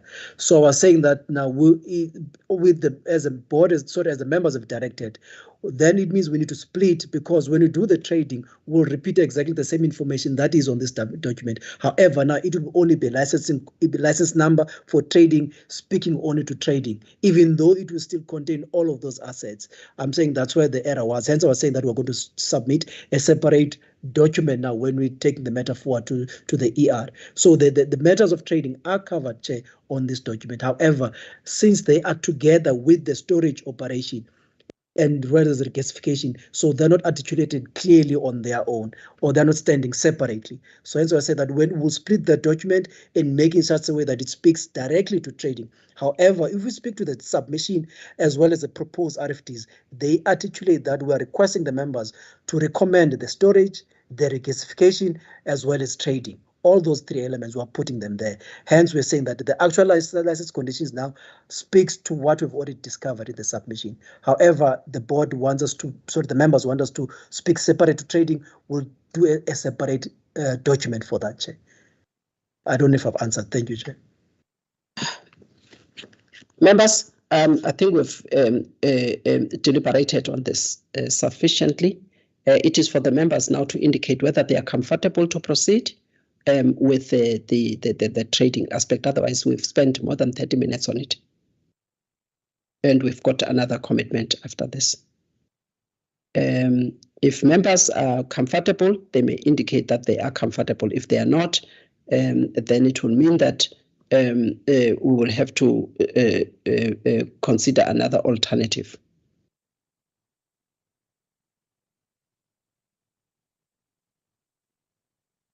Let me find out, Mr. Smanda. I will start with you so that we can proceed. The team has highlighted the key legal requirements for assessment of the trading, which is offtake, and there is offtake as clarified between the supplier of gas shell as well as car power ship. There it is. And then in terms of the procurement of the gas itself and the supplier of that gas, obviously it is this supplier separately at an arm's length with the applicant here. So that is also covered in terms of that. So there's offtake and there's also the supplier upstream.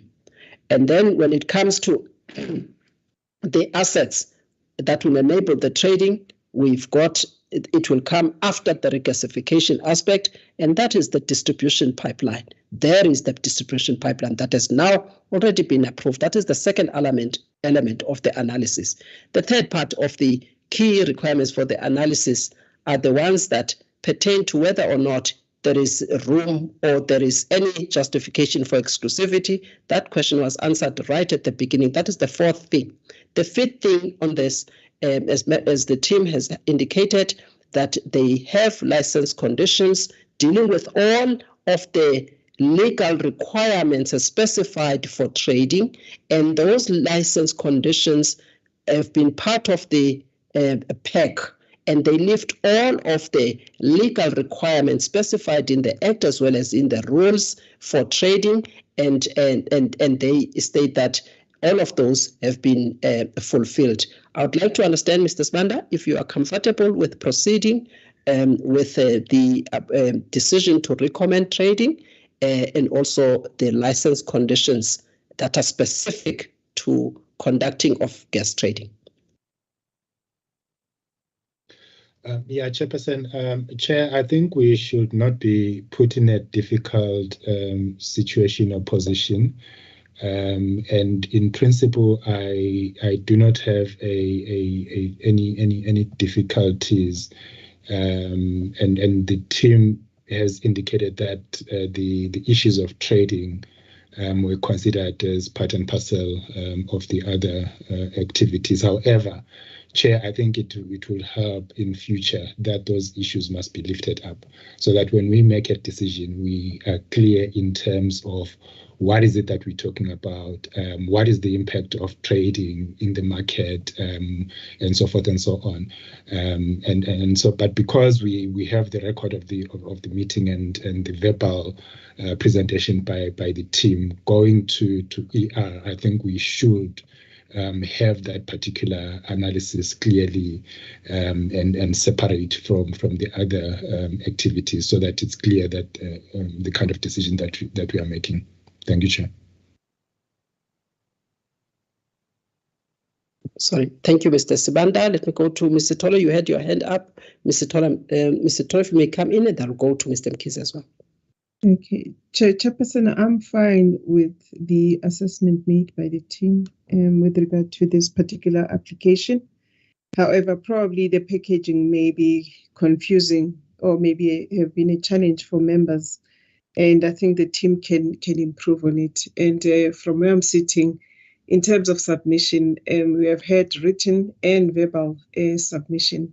And I think the team, based on the confusion caused in terms of the packaging of the submission, they have indicated that all the factors that needed to be considered in relation to this application have been considered. And from where I'm sitting, I don't think there's anything that may make me not support the application, other than the fact that they can just simplify the packaging such that it makes it easy for members to read and follow what has been considered by the team and what members need to also consider in terms of making the recommendations to the ER. For me, verbal and written submission are acceptable, unless if other members believe that what was said verbally was not adequate enough for them. Chair, from where I'm sitting, I am fine with what has been done by the team and the verbal presentation that has been provided. Thank you, Chair. Thank you very much. Mr. Mkhize?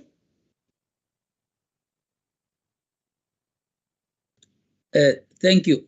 I note that you are not the last line of approval, but I think that just for proper governance, record keeping and all of that, I think it would be best that they do the repackaging, and then because in any event, that is the kind of document that must go to the ER, and then we can do a round robin on it. But I remain amenable to the majority decision. But that's how I view it, because we don't want, when we're taking such decisions, knowing all the issues that are involved, we found wanting in any aspect.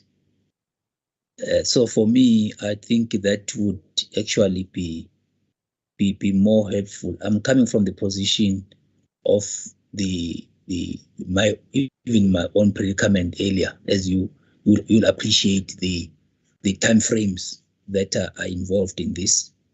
So besides not having really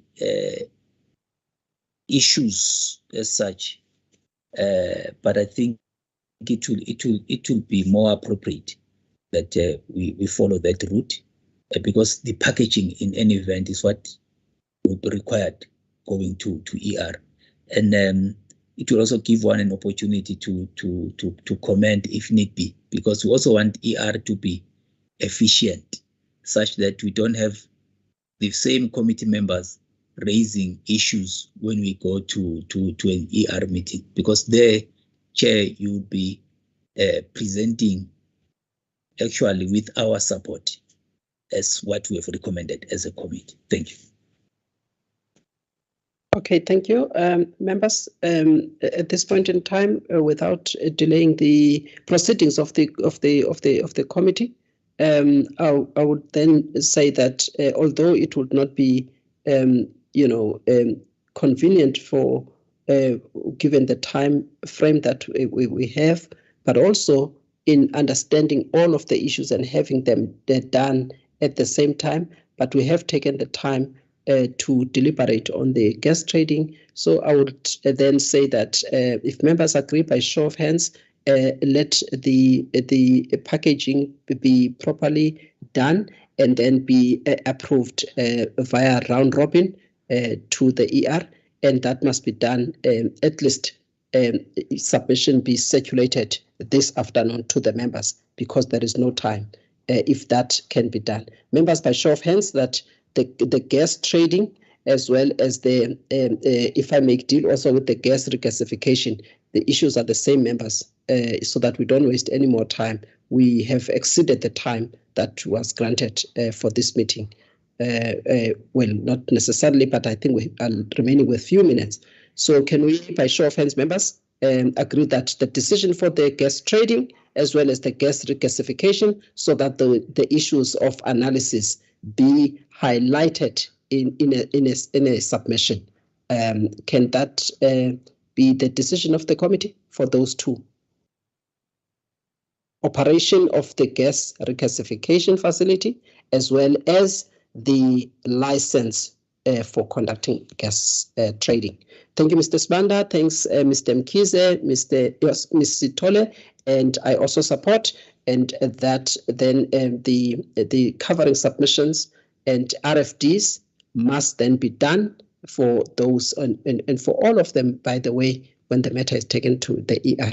Members, I would like to step out of the item now pertaining to car powership. It has taken a lot of the time because of the number of license applications that we had to deal with, and also the issues involved. And now I would like to move on to item number 13. Please take 2 minutes. It's a straightforward matter. It is the update on the market risk premium and risk-free rate calculation for the period that has ended 31st March 2022. Ms. Makoda, if you can please deal with this. What is the purpose of this submission, the strategic purpose of this calculation, and if you can also deal with what is the outcome of that calculation and the implication in that manner. Thank you. Thank you, Chairperson. This is the submission that we do on a quarterly basis, just to make sure that there is consistency in the calculation of the market risk premium and the risk-free rate. We do this as we have been requested by stakeholders to do it. Chairperson, this is the report for the period of January to March 2022.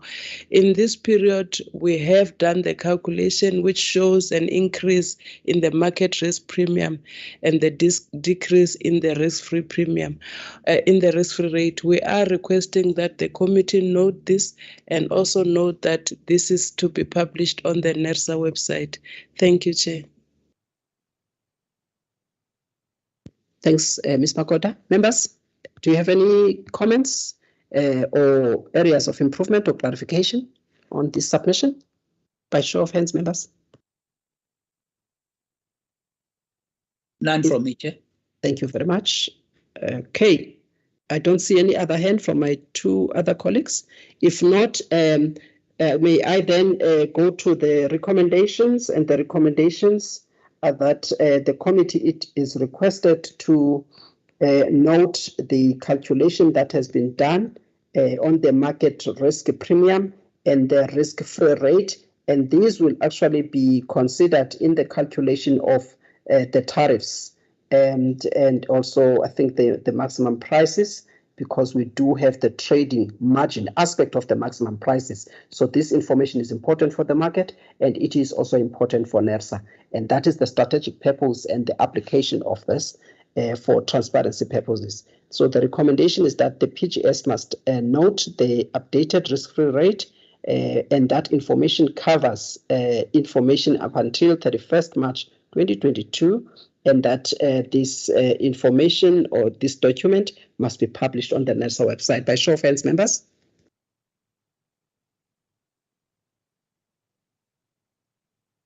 Thank you, Mr. Sibanda, Mr. Tole, Mr. Mkhize. I also support. We move on to item number 14.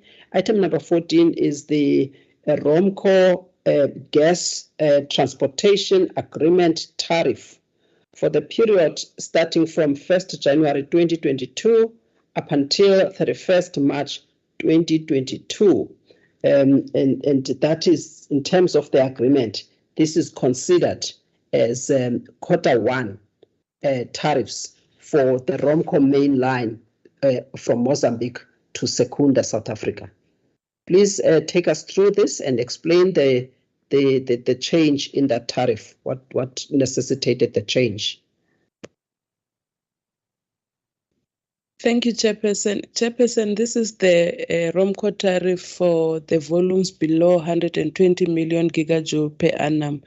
Chairperson, we have done the monitoring for the period for the quarter from January to March 2022, and our monitoring shows that the tariff that was supposed to be charged was 17.49 rand, and ROMCO did charge that tariff for the applicable volumes.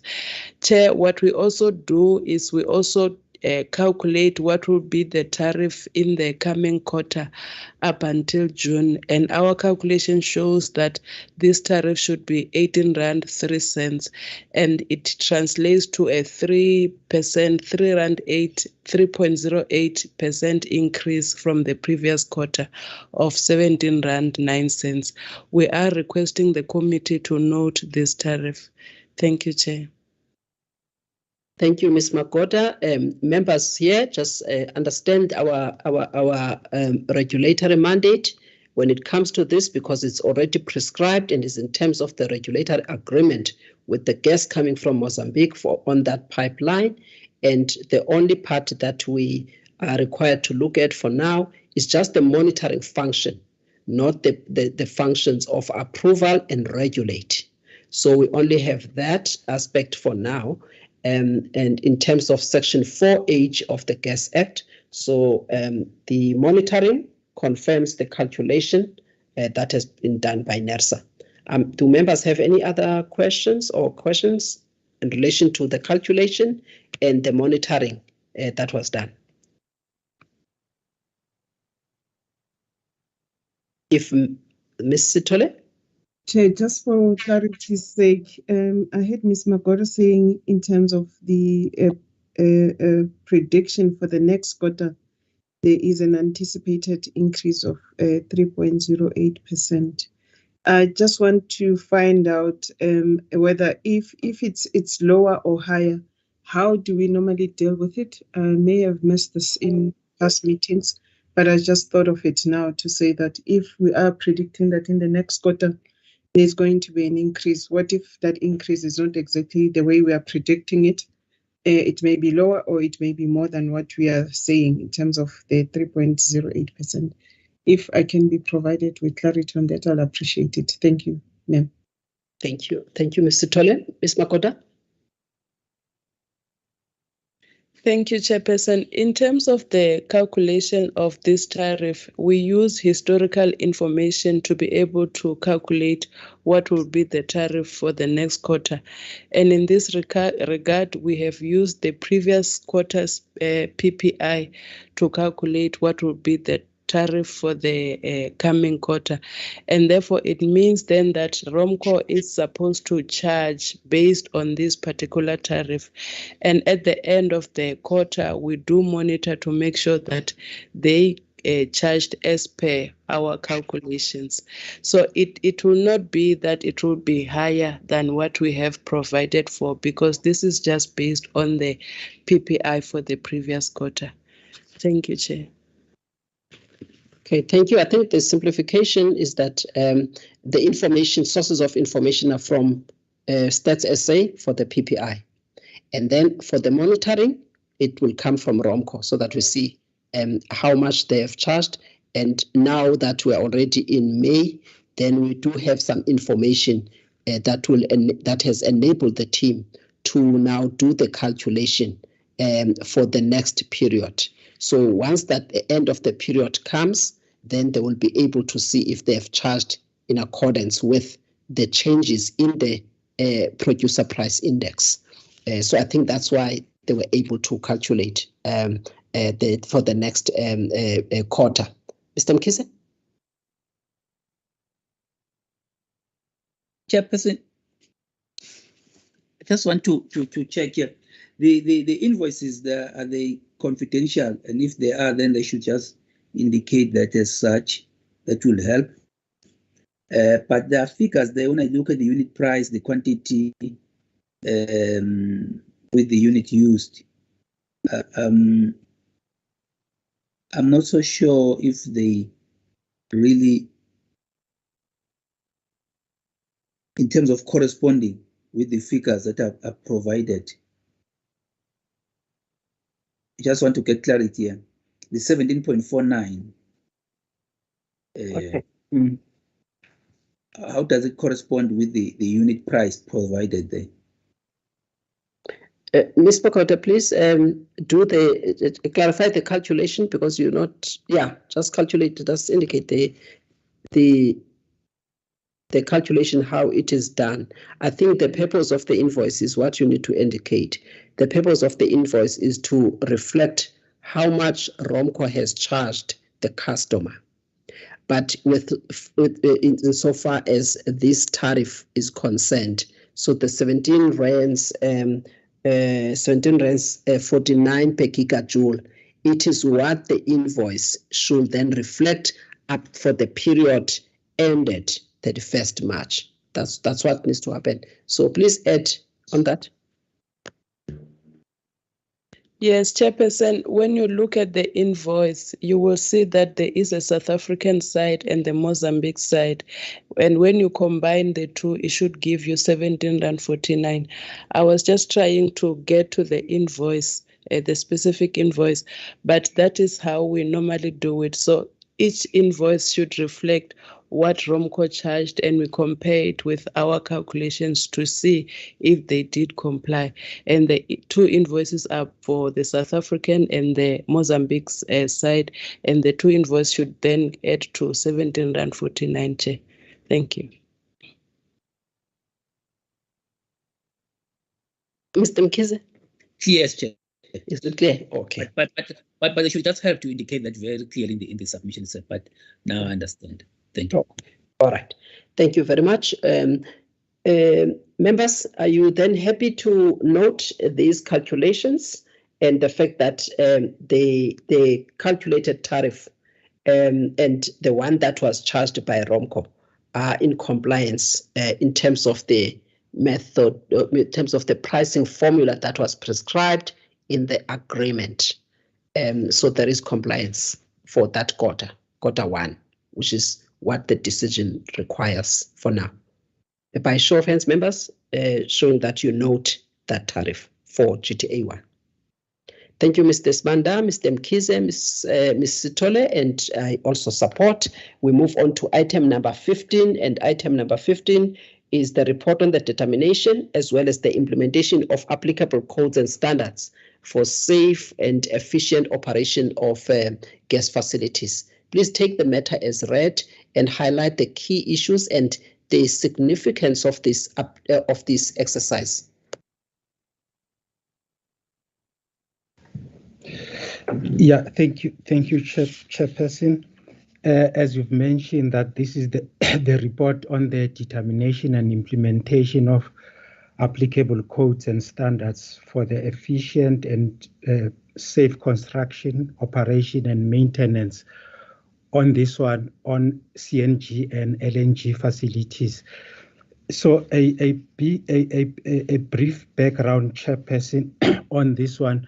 We started with this project some time ago, and this is the phase 2 of the project. The phase 1 of this project was to propose to review codes and standards for gas distribution and transmission facilities. Now, the second phase, this one that we are doing now, we're reviewing the standards for the CNG as well as the LNG facilities. And this is in line, Chair, with our mandate, where we issue licenses with associated license conditions. And in those conditions, there are also applicable standards to ensure that the facilities are operated in a safe, efficient, and environmentally responsible manner, Chair. So with this submission, Chair, what the team did was to review all the CNG and the LNG standards that are used by the licensees or the applicants. And the aim here, Chair, is also to find consistency and appropriateness of the standards that are normally used by the licensees or that the energy regulator imposes on the licensees. I mean the standards and the codes. So with this one, Chairperson, we have done that. We have attached a document with a table that outlines all the licenses and the reviewed standards and the standards that were not appropriate for them to use in their facilities, Chair. And we also recommended appropriate standards that they needed to use. So, Chair, we are doing this project in conjunction with the South African Bureau of Standards, and the aim, the Chairperson, is also for them to be able to have applicable standards, particularly for CNG and LNG, that the Bureau does not have. But now you find that you've got licenses that are using, for instance, these facilities, new technology, and the aim here is to find harmony as well as consistency in imposing these standards and codes to all the gas licenses, Chair. And with that, Chairperson, we request the Pipe Gas Subcommittee to note this report on the review of these standards. And lastly, Chair, we've noted that not all licensees have responded to this call to submit their standards. We'll make further consultations with them to do so, and we'll also liaise with the SAPS on the availability and adoption of all these standards by the energy regulator.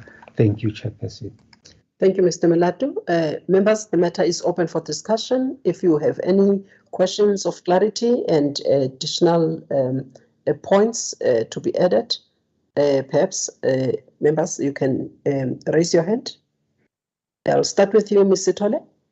Thank you, Chairperson. Thank you, Mr. Melatu, for the presentation. Mine is just a point of clarity to say these standards or codes and standards, do we intend publishing them in the same manner that we have done with SABS with regard to the electricity side, where we've got NRS, I think 047 and 048. Is that the intention? And again, linked to that, because I've always I've been made to understand that those NRS standards that we have developed with the Bureau, they do come at a cost, and who is going to be costing the publication of these codes and standards. Thank you. Mr. Mkhize, thank you, Mr. Tole. Mr. Mkhize. Thanks, Chairperson, and thanks to Mr. Mlate for the presentation. I note that there are a lot of, if I look at the tables, like even in table 4, there are lots of codes and standards that NERSA requires as additional. But what I'm not getting clarity on is, are these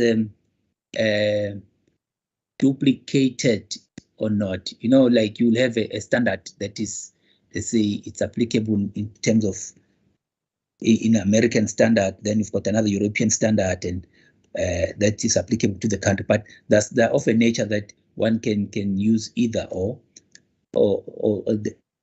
so I just want to get clarity, because when I look at the number, it's kind of concerning. If you look at, for example, on table 4, you look at 29 vis-a-vis the 84, there are additional.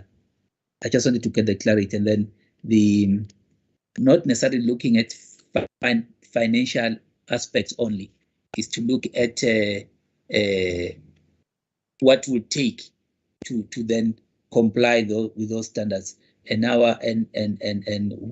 who's responsible for monitoring the compliance with that standard, and if we're adequately resourced to be able to monitor that compliance and enforce it. Thank you. Right. Can we please respond, and please take note that we need to be done by 10 to. We have another hearing. Okay, thank you, Chair. On Ms. Tole, I'm not familiar with the NRS that you've mentioned, Chair, but I think the aim here would be, yes, to publish these standards in the very same manner as you are mentioning. Hence our aim is to work with the SABS in reviewing these standards, so that some of these standards they can adopt where appropriate, and they can be published, and also adopt them to the South African context. That aligns with what Mr. Mkhize has said. You know that you've got the SAN standards, and most of these SAN standards are not new standards, but they're international standards, but they've been adopted and made SAN standards so that they comply with the local content, so to speak. So the aim is to do that. Well, it comes to resources, I think if you recall, we had a project last time where we're procuring these standards, and a similar question was asked that if we impose these standards to the licensee, who is supposed to bear the cost of these standards? And the answer there was that we're procuring those standards for NERSA's benefits.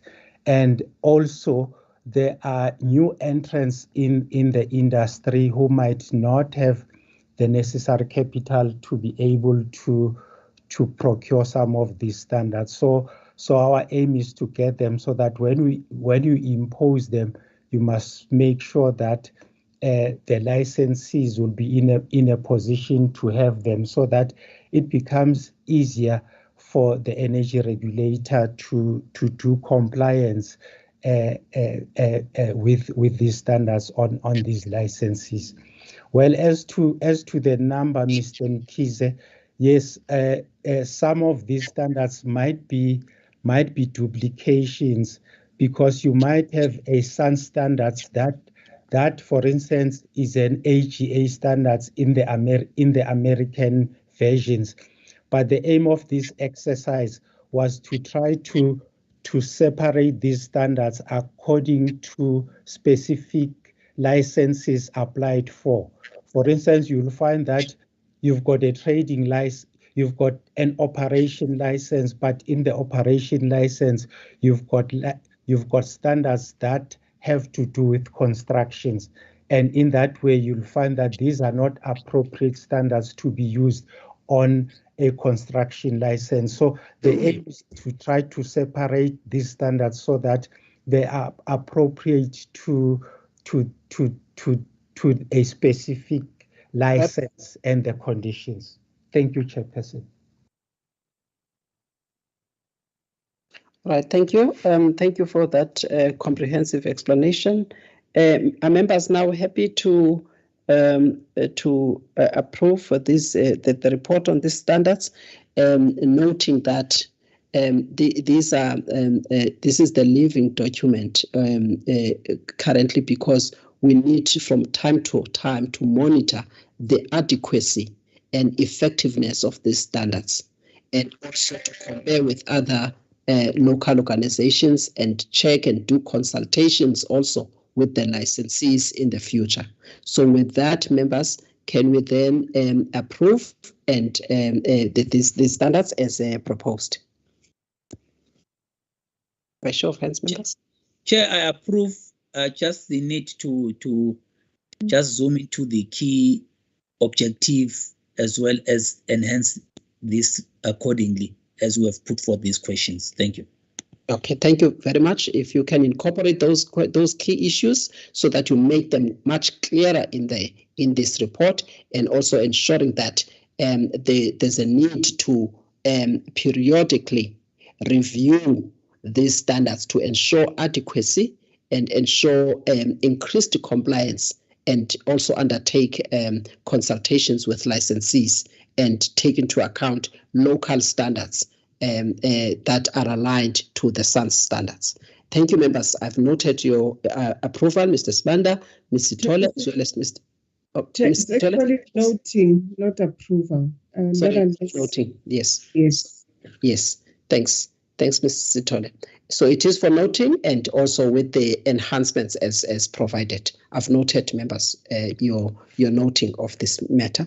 And now going to item number 17. Remember, number 16 has been withdrawn.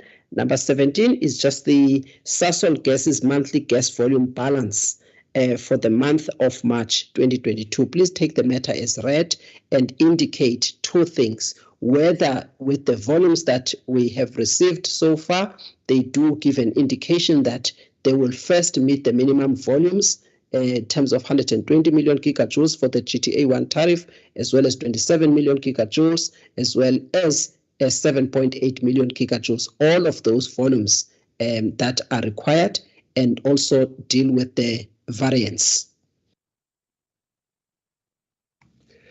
Yeah, thank you, Chairperson. This is the Sasol gas volume balance for the month of March.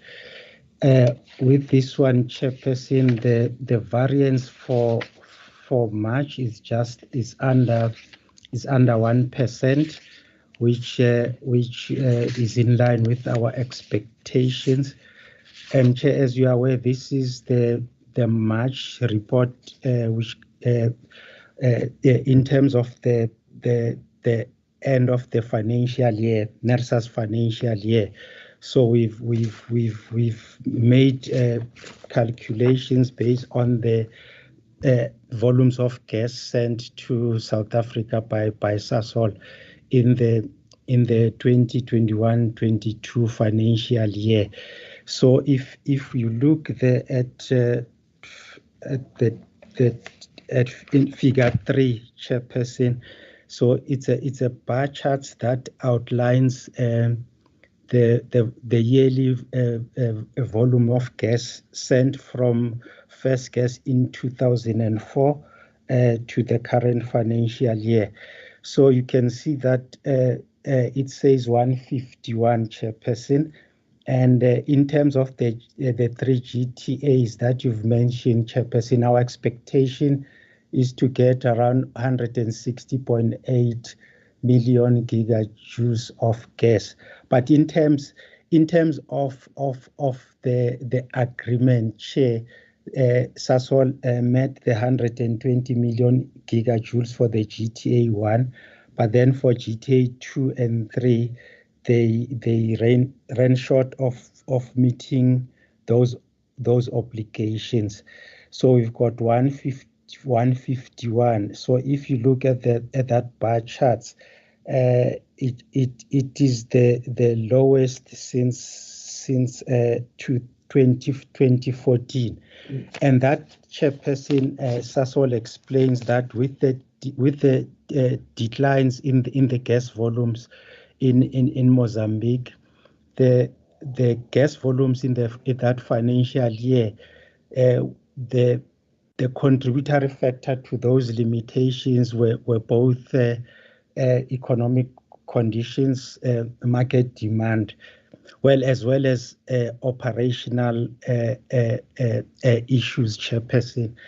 So on the operational issues, they have reported. We had a report where there were trips at the central processing facility, Chairperson, and those trips now were managed by the reduction of gas in Secunda, and that mainly contributed to the low volumes of gas, Chairperson, and the low demand from other customers also contributed in this, Chairperson, and the projections from the licensee for the financial year was around 147, taking into account all the constraints obtaining with the gas availability. But then, according to them, they've managed in this financial year to send 151 million gigajoules to the South African market, Chairperson. So I think in all that is the report for March, Chairperson. Thank you.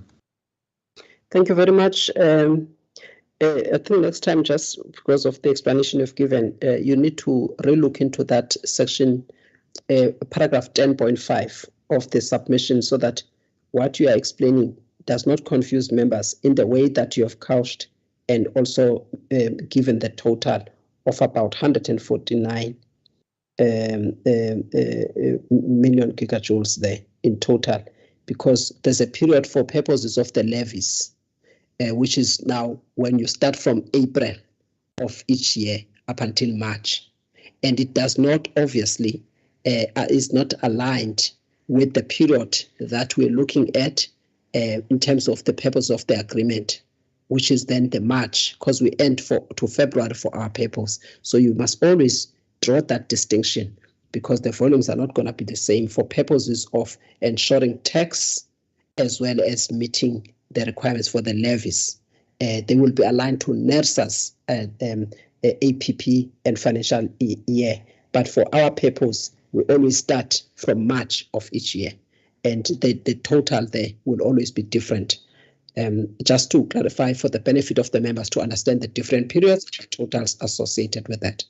Please, members, are there any questions on this? The variance is very low, below 1%, 1% being the international benchmark for variance around these countries. So that one is comfortable, but we're comfortable. And then on the volumes, if members have any issues for the team to take into account in future.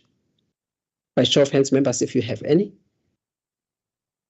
If not, members, can you then note the monthly volume balance here and the lower variance? Thank you, Mr. Mkize, for noting, members. Thank you, Ms. Tole, and thank you, Mr. Sibanda. Thank you very much, members. We've come to the end of the substantive agenda items for deliberation in the open meeting. I would like now to request that IT stops the live streaming at this point, and I would like to thank all stakeholders that have followed and observed the proceedings of today of the Pipe Gas Subcommittee, and we thank you for your time and for following these meetings and understanding the discussions that have taken place and